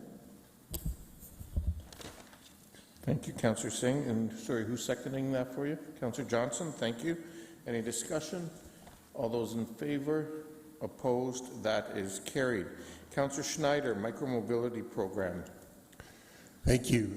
There have been some updates to my original motion, and thank you, Diana, for putting it up there. The timing of this, just so we can get the Neuron e-bikes on our multi-use trails quicker. There's another resolution. So I'll just go through a part of the whereas where Neuron e-bikes are not currently permitted to operate with e-assist on any multi-use trail beyond the municipal rights of way. Therefore, be it resolved that staff be directed to amend the existing agreement with Neuron Mobility to extend the same use rights and privileges to Neuron's e-bikes as is offered for the electric kick scooters, including ridership on any multi-use trail beyond the municipal rights of way, excluding unsurfaced trails such as granular and dirt trails under the ownership and/or operation of the City of Kitchener for the duration of the agreement, and therefore be it further resolved that the city's municipal bylaws be amended as necessary, and therefore be it further resolved that the General Manager of Development Services be authorized to execute the amended agreement between the City of Kitchener and Neuron Mobility, and therefore be it finally resolved that an exemption of the Uniform Traffic Control Bylaw and Parks Bylaw for the use of e-assist on multi-use trails by Neuron e-bikes until the bylaw can be approved. Thank you, Councillor Schneider. I've got four people in the queue, starting with Councillor Singh, Michaud, Chapman, Johnson. Try to be quick. Sorry, and Councillor Davies seconded that motion. I wholeheartedly agree with the intent of this direction. Just a question of staff. The fact that would be allowing to this one company. Is there going to be any limitation for private citizens to be able to use our multi-use trails with their e-bikes? Because I would hope that we will allow it. That's one thing that has been a bit of a aggravation from our residents, that they can't necessarily use them. Through the mayor, and so the bylaw was originally put in place when the scooters they were defined as vestigial pedals, so the ones that were fake pedals that were just put on with the scooters that go about 35 kilometers an hour. They look more like mopeds or motorcycles. So that's what brought this bylaw into effect. I think this is something that we would take back and look at, because there has been so much advancement on electric bicycles with power assist. No, I appreciate that, and again, I support the intent. I just don't want it to be specific to Neuron e-bikes only. The fact that and hoping that the council will support this unanimously, but I would hope that this would then, any amendment of the bylaw would allow any resident with an e-bike on our multi-use trails, and instead of just Neuron. Do staff see any concern with that? Through the mayor, so I think right now we would have to amend the bylaw overall, and so that last clause that was added allows Neuron to operate on their right-of-way, like immediately after council passes this bylaw. They do have a speed limiter on them at 15 kilometers an hour on those trails, and so that is the benefit, that allowing Neuron e-assist bikes on those, so other bikes can go 30 or 40 kilometers an hour. I believe there's enough authority here that we could go back and look at the broader bylaw and then make amendments, but right now this would be allowing Neuron bikes to operate it as of tomorrow. It's just within my time, I think that's fine, but as soon as we, allow one and residents see, I think it's going to be a bit of explaining that we would have to do why others aren't allowed, and I think we have to build appropriate bylaws attached so that we can perhaps have a wider adoption of it. Thank you. Thank you, Councillor Singh. Sorry, who was next? Councillor Michaud. Thank you. Thank you. I appreciate this motion, and I have some concern with the e-bikes being on trails, and to your point, Mr. Ridden, that you said the Neurons only go 15 kilometers an hour. That's the maximum speed they can go. But other e-bikes, how fast, 35 kilometers is the normal speed of bikes like this? Or faster? Through the mayor, so the original concern when this bylaw was enacted was that these larger bikes that look more like scooters or motorcycles take up a lot of space and can move quickly. So e-assist bikes can travel in the 30 kilometers, 35 kilometer an hour range. I can bike that fast on my road bike without a battery pack as well. Like I can easily go 40 kilometers an hour for short distances on my bike. And so, not to say that it's necessarily the speed that's the issue with the bikes. It was really the size and scale of some of those early bikes that didn't actually have pedals, and they were more like an electric motorcycle. So my main concern is safety on the trails, and I know that you say granular and unsurfaced trails, they can't go on them. Well, who's going to police that? Like, they're going to go on them. You're going to have e-bikes on your trails, and I'm concerned with pedestrians walking, their dogs pushing baby buggies on a trail where they're supposed to be walking, and all of a sudden we're bringing vehicles onto something when we've already got cycling trails on the roads. So I'm just a little concerned about that. Okay, thank you. I'll get to you. Councillor Chapman, I believe you were next. Yeah, thank you. So far, I can't hear. Is this something that we should present to GRAC before approving it here? GRAC is the Grand River Accessibility Advisory Committee. Through the mayor, I think staff have less concern with the Neuron component moving forward because it is speed limit. Like the setup on those trails currently is limiting scooters to 15 kilometers an hour. And these bikes, based on the way this resolution is written, would be in that same operating speed. If we're looking at opening this up to all electric bicycles, then that's something that I think we should have broader discussion on. Well, I mean, there are, you go on the trails, I take it. On the Iron Horse Trail, you see electric bikes, right? So they're already there. So I'm just wondering, yeah, from staff's perspective, I hear what you're saying, but what would GRAC say? Like, who's our GRAC representative? Okay, so I know when I was on GRAC, I think in fact they had an issue paper that spoke specifically to this on trails. So I just wonder if out of respect for the work that's done there, it's something we might want to reach out to them about. So I think, Councillor Chapman, the Neuron pilot is a pilot that, as you know, we're doing, and it's ending at the end of the summer, basically, at the end of the season, and then it'll be up to this council and the other councils to decide if they want to continue with it. This is actually, I'm pleased that Councillor Schneider brought this forward because it actually gives us an opportunity in a controlled manner to pilot the kinds of things you're talking about that actually can help inform a broader policy, which is the kind of thing that Councillor Singh is talking about in the future. And still be able to pilot that this summer and see, you know, are there issues and so on in a controlled environment. So personally, I'm very in favor of this, and I think we should take a look at it. Sorry, there were a couple more here. Councillor Johnson, Deneau, and then Owaduni. Okay. Johnson. Yeah. Thank you, Mayor Verbenevik. I was wondering, do these scooters have some kind of a horn or a sound mechanism on them?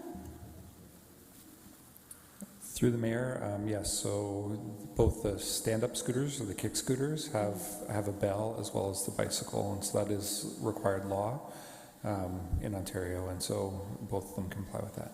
Okay, and would they be required whenever they come up behind somebody to just let them know that they're there, same as on a bike?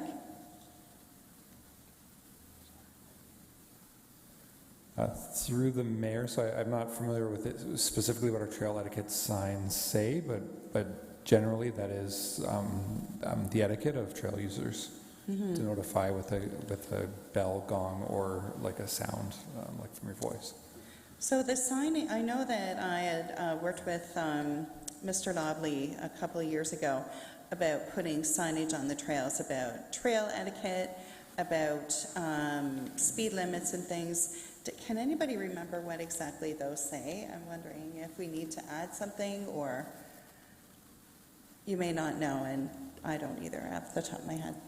Yeah, that's something we could report back by email to council. I believe we include trail etiquette on our cycling and trails map, but it's something we can follow up with. Is this something that we should review if we're adding this to then? Or do you think it might be, we're not sure what the wording is, but I'm thinking that if it's amenable to Councillor Schneider, maybe we should add that or look at our signage.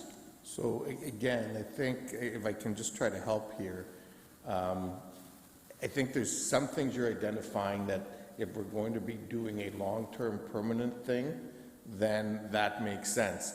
If we're looking at trying to take advantage of this season yet and pilot and test, then I would suggest, I'm not sure that we would go to all that expense. I do have one last question. Yep. So in terms of people kind of dumping them on the trail, is again, I'm concerned about where they would be leaving them, where they pick them up. Where would they be able to safely put them back? Through the mayor, so the reason why Neuron was selected is because they have geo-fenced parking locations and drop-off locations, and so you are required to place it in one of those locations at the end of your trip. And so those are pre-identified through consultation with staff. Okay, thank you. And by the way, if you don't, you get fined, actually. So, I think Councillor Deneau, you were next. Yeah, thanks, Mr. Mayor. And I was just looking for clarification from Councillor Chapman. What input would you be looking for from GRAC? I'm just curious. Yeah, so they would look at things like safety for people with disabilities on the trail and having motorized vehicles on the trail. Okay. All right, thank you. Councillor O'Dooney, you're done? You don't have your question anymore? Sorry? My question was already answered. Okay, thank you, Councillor O'Dooney. Is everyone clear on the... Oh, Councillor Davies, sorry. Yeah, sorry, just a quick comment. Thank you, Mr. Reedman, for noting the 15-kilometer per hour speed limitation. I just think it's important to note that I just did a quick search, and apparently that's significantly slower than the average cycling speed, so I don't really see this personally as more of a danger than folks that are riding bicycles, so I will be supporting. Okay, thank you. Councillor Singh and Councillor Johnson. And Councillor Michaud. Just quickly. Okay, anyways, I think this is a good approach of us seeing exactly how this can be adopted as a program. As a wider perspective, I'm glad that staff will do some sense of undertaking to see what could be a long-term perspective of greater allowances of e-bikes or motorized devices on our trails. Just as a comment, I see this not necessarily just for now, but as we continue to asphalt and winter maintain longer stretches of networks within our community, it's about providing additional modes of transportation, and that's what we have to be conscious of and move towards. Thank you. Thank you. Councillor Johnson. Yes, thank you. I have concerns about this. I have had a couple of residents who have been injured on the trail and by bicycles, etc. So that's a concern for me. And I would like to see what the signage is, etc. Our trails are getting absolutely packed along the Iron Horse Trail. I have a series of 3 apartment buildings that are right on the trail. Right now they're dealing with people who are delivering food to those apartment buildings on the trail, and so they're packed now. In fact, I've had people ask me if we can widen the trails, that we need more lanes on the trails, is what people have said. So I have concern about adding another vehicle to the trail. So I'm sorry, Councillor Schneider, I will not be supporting this. Thank you, Councillor Johnson. Councillor Michaud. Thank you. Yes, I too have concerns about this. And I wonder, I know it's a pilot, we'll just see how it goes this season, but I'd rather see some signage and some education up before we do this. It's like the cart before the horse, kind of, for me.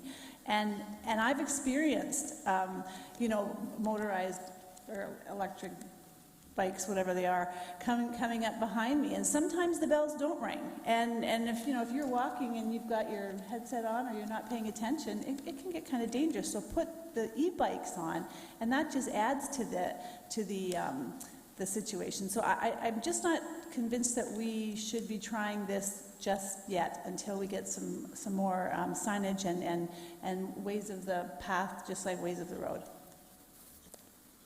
So, Councillor O'Dooney and then Councillor Clancy. I just want a clarification from staff. So if this is going to be a pilot, is there a point where a report will come back with potential recommendations and things of the like for safety, some of the things that came up, concerns from people, and how do we move forward post the pilot, perhaps for the next iteration? Mr. Reedman. Through the mayor, so this was a regional initiative where the cities provided support, and so I would have to go back and look at the contract to see where it actually reports back to after the pilot. I'm not sure if that's at regional council or if that's at the local councils. Okay, thank you. But ultimately, I mean, if we decide not to be part of the regional project in the future, that'll be our option. Yeah, okay, Councillor Clancy. Yeah, I will support this. I think, to be honest, it's here, it's happening. I support your idea of, we know these devices are part of our new normal. So let's figure that out, right? If we need to expand, if we need to put signage, if we need to make this part of, and I'm part of the Active Transportation Committee, so if you'd be okay with that, I can bring that forward in that group to explore ways at which we can increase safety on trails. I'm a big believer that in terms of sustainability and wellness, these are top priorities for the city, and these tick both those boxes. I think I've seen more people enjoying their romping around town and exploring the city this way, getting fresh air, connecting with people. It's an incredible experience if you haven't had that experience to move through the city this way, because you see people, you see friends, it brings you a lot of joy. And this is already happening for all the other devices that they're using the trails, so it makes sense that we support our local program in appreciating these paved trails as well. So thank you, and I'll support this. Okay, anybody else? Going once, going twice? As I indicated, I will support it. I think the pilot has been quite successful. In fact, our numbers in this region are amongst the highest of the municipalities that they're working with so far, and taking it to this next level, to a point where, quite frankly, these bikes and scooters, in terms of private ones, are already on our trails anyway. This will actually allow us to quantify it, see how they're being used, because all of this is geo whatever monitored, and actually get some good data out of all of it that'll help inform things. So it's been moved and seconded. All those in favor? Any opposed? That's carried. Councillor Deneau. Go Trains. Do I just read them? Yep, if you want to, or you can just do the operative or whatever you'd like. I'll read it. Okay, so whereas the continued growth and success of one of Canada's fastest growing communities and its largest innovation ecosystem, as one of the top global ecosystems, is reliant on efficient public transportation linkages between Kitchener and Toronto, not only for economic reasons, but also for cultural, recreation, and tourism opportunities. And whereas demand on the Kitchener line throughout the post-pandemic recovery period continues to see significant ridership growth, both during the week and on the weekends. Whereas the province is currently reviewing its plans to expand and improve the GO train and bus service in southwestern Ontario, therefore be it resolved that the Kitchener City Council acknowledges the economic, cultural, recreation, and social benefits that additional evening and weekend GO train service connecting Kitchener to Toronto would have on our community, and further, there be it finally resolved that Kitchener City Council advocates with GO Transit in the province of Ontario for the prioritization and continued timely improvement and expansion of the GO Transit Kitchener line between Kitchener and Toronto, both during the week in terms of two-way all-day service during the week and expanded service during weekends. Thank you. Is there a seconder? Councillor Johnson. Any discussion? Councillor Clancy. Thank you so much. That train station is so incredibly busy.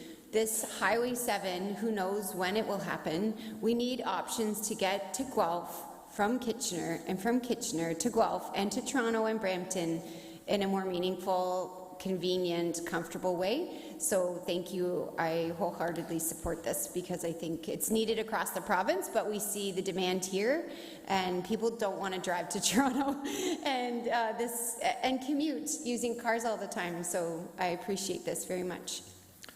Councillor Schneider. Thank you, Mayor. Thank you, Councillor Deneau, for bringing this forward. It would be awesome for those in Toronto to come here and for us to be able to go down to a Blue Jays game or Leafs game and not have to worry about driving. So proud to support.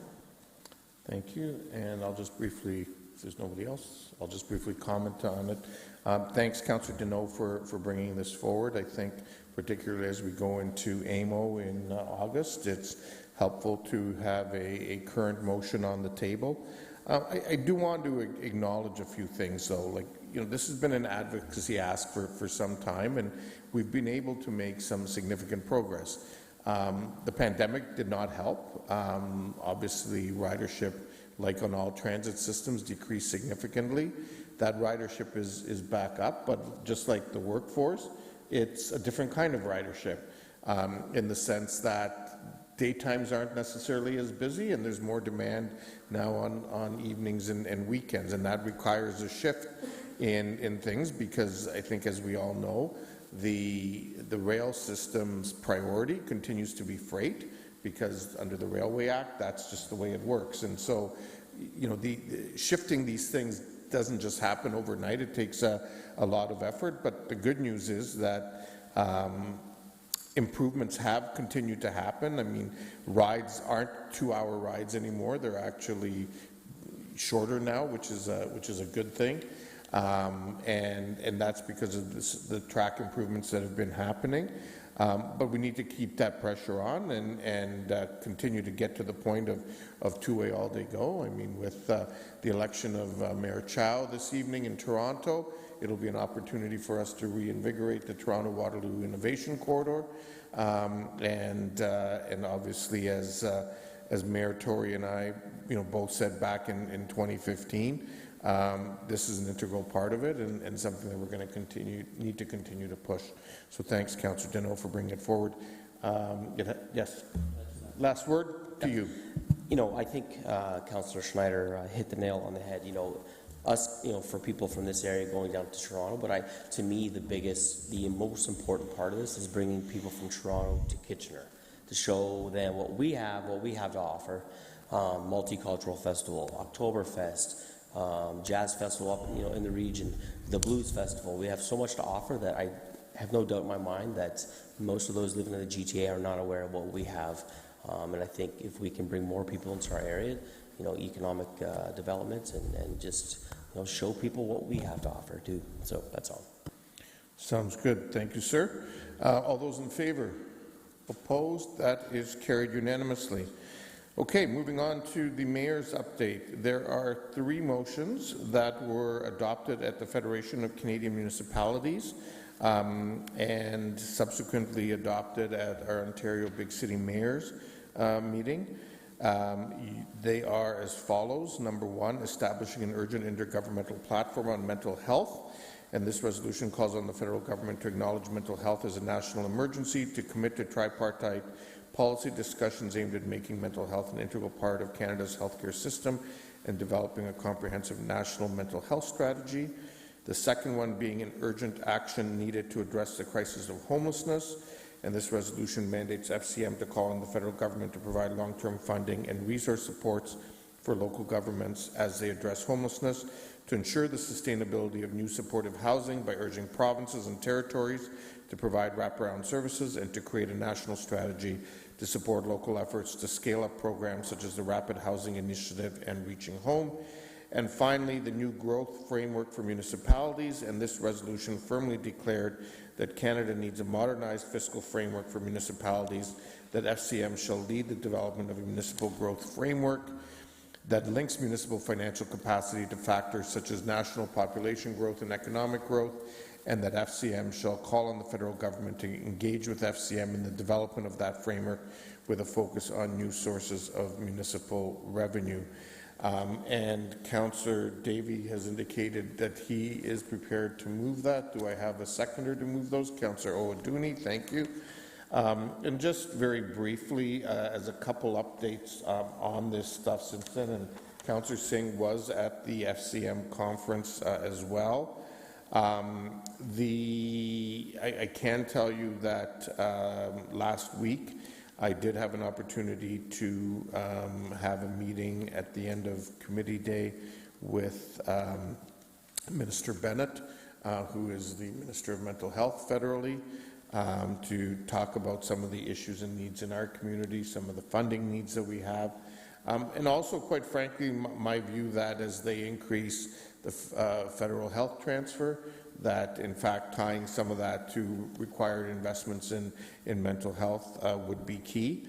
And the other point that I just really want to touch on is the need for a new growth framework in terms of financing, because we know that a model that sees us relying either on grants or on property taxes, as Mr. Lautenbach would tell you, is not the long-term sustainable answer that we need, and really, using the current state of affairs to begin that dialogue is important.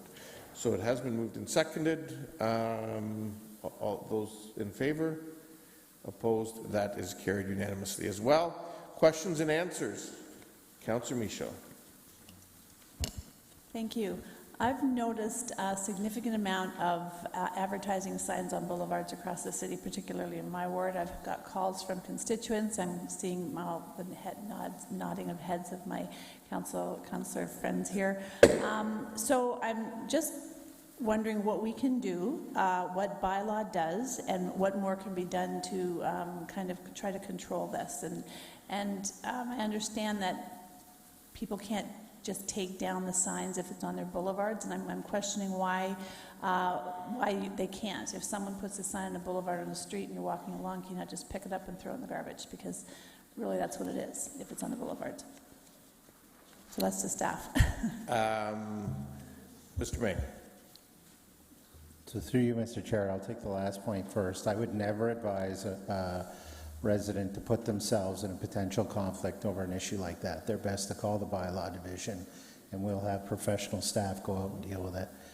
What I can tell you is that staff proactively picks up any illegal signs they see put on boulevards. In fact, in the past few weeks, we've had most of, if not all, bylaw staff out blitzing the community to pick up signs. In one night, we actually picked up 100 illegal signs. We've seen a huge increase in these boulevard signs since COVID. Unfortunately, our bylaw is very difficult, if almost not impossible, to lay a charge, because what the signs, most of the signs are doing, not all of them, but most of them, they're using a cell phone number, usually connected to a GTA individual or company. We need to be able to find a specific company, a specific address, or a specific person in order to lay a charge. These signs are using untraceable cell phones in order to promote their businesses, but of course there's no way for us to lay a charge as a result. It is a significant challenge. We've put many of our bylaw staff on it in recent weeks, and I expect it will continue to be a challenge, but as I said, it's simply one of those bylaws that you literally have to catch an individual in the act, and we know that many of these are being put up overnight by out-of-town companies. Thank you. Thank you. I have one more question. Okay, go ahead, Councillor Michaud. Thank you, Mr. May. Can you tell me what the charge is? I didn't realize that people could be charged if you could find them. So through you, Mr. Mayor, I don't know off the top of my head what the specific charge is, but I can let you know. Okay, thank you. Thank you, Councillor Singh. Yeah, actually, just keyed into comment, add a little bit more context to it too. It's something I have been kind of engaged with staff for some time, and I think Councillor Schneider a while back raised it also. I do have meetings set up in August, and so some of the points that you have raised will be part of the discussion. And what I'm hoping is, and that'll probably take into wider perspective of staff's comment, would be to look at broadening perhaps outside of our bylaw, if it could be even operations that if we can get rid of the signs, it's the quickest. I know people will start seeing that it's a waste of time to putting up. And the secondary effort, I think, will be to dialogue with staff in how we can advocate with the region. It's not necessarily just the city of Kitchener, but we have extensive roadways that's regionally controlled, and I think the region needs to be on board on this one to prohibit them as well, and a way for us to be able to enforce that also. Thank you. Thank you, Councillor Singh. Thank you, Councillor Singh. Councillor Clancy. These are more related to the region. I don't know if maybe now is the time, Mr. Mayor, or if you'd like me to follow up after. You have a question? Shoot real quick. Pardon? Okay. I'm just concerned about the lack of childcare in Kitchener. It's been in the paper.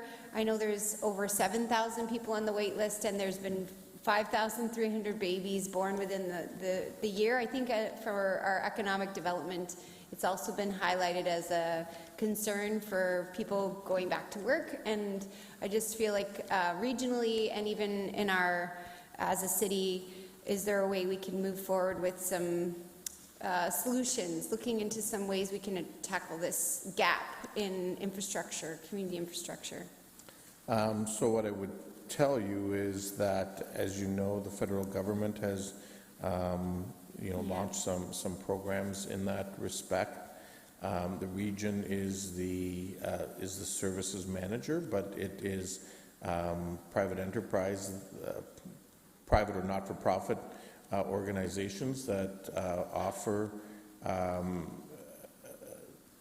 the programs and the child care spaces. Staff continue to work with the not-for-profit groups where there's interest in creating new spaces, but it's really incumbent on those groups to step forward and have a desire and an interest to grow that sector. I don't know if that's going to solve it. I mean, I was wondering, I know as our move to optimize our community center spaces, could this be part of, just woven into the process that exists? I don't want to create more work for the team, but just as a consideration in ways we could optimize our community centers is go back, address the barriers for childcare to be offered in these spaces. So through you, Mr. Chair, in the past, the city has provided space, but we are not in any way a daycare provider, have zero expertise to do that. I recall a number of years ago, quite a few of the regulations changed, and as a result, the daycare operators moved out of our community centers. And so I expect that, nothing has changed since then that would say they would want to come back in. We're always open to it. But we simply have space. We don't have people who actually operate. For sure. Yeah, no, maybe I can follow up with you after about the regulations, but do you think this could be something that could be discussed at the region, just knowing the negative impact it's having in our community? It is discussed from time to time. I'm happy to send you the last report that where it was discussed. Thank you. Okay, Councillor Schneider. Sorry, getting back to the signs, we're seeing them in the boulevards, but I'm starting to see them taped to lampposts and intersections, so hopefully that can be included in the discussions as well. Okay, Mr. May will take that away and explore what we can or cannot do. Councillor Waduni. Thank you very much, Mayor Barry. Something that has been top of mind for me, I get a lot of messages from new immigrants that move into our community on a regular, consistent basis. And also, as an instructor at Conestoga, all the students in my class are just recently moved to Kitchener within the past 3-4 months. And I'm learning more and more, many are not aware of the resources that we have within the city. I have people asking me questions about agents or where can they move or how do they move here and there, and all just different things that whenever you're moving into a new city, you have the same set of questions. However, if you don't have someone that has gone ahead of you to provide that information, then you're lost of that information, and which is leading to confusion for people, stress for people in different ways. Is there a way that our city, not necessarily taking over the role of Conestoga and their settlement programs, but more so be able to provide support in terms of resources, a one-stop shop website or something where people can go and get a lot of information, not 20 clicks, all in the same place where they can get as much information as possible? Is there anything like that that is currently in our plans? And if not, is that something that we can see as a priority, especially with the large number of immigrants that are moving into our community? So I think you raise an interesting idea, and I mean, there are a number of community partners that already do that stuff, but you raise a good point that sometimes maybe people struggle where to turn. Perhaps that's something that, you turned your light on, Mr. May, perhaps that's something that our customer service team could look at in terms of the webpage. Mr. May's not agreeing, but we might look in this anyway. direction. Mr. May. Through you, Mr. Chair, I would say right up front that there are many organizations in this community already working in this space.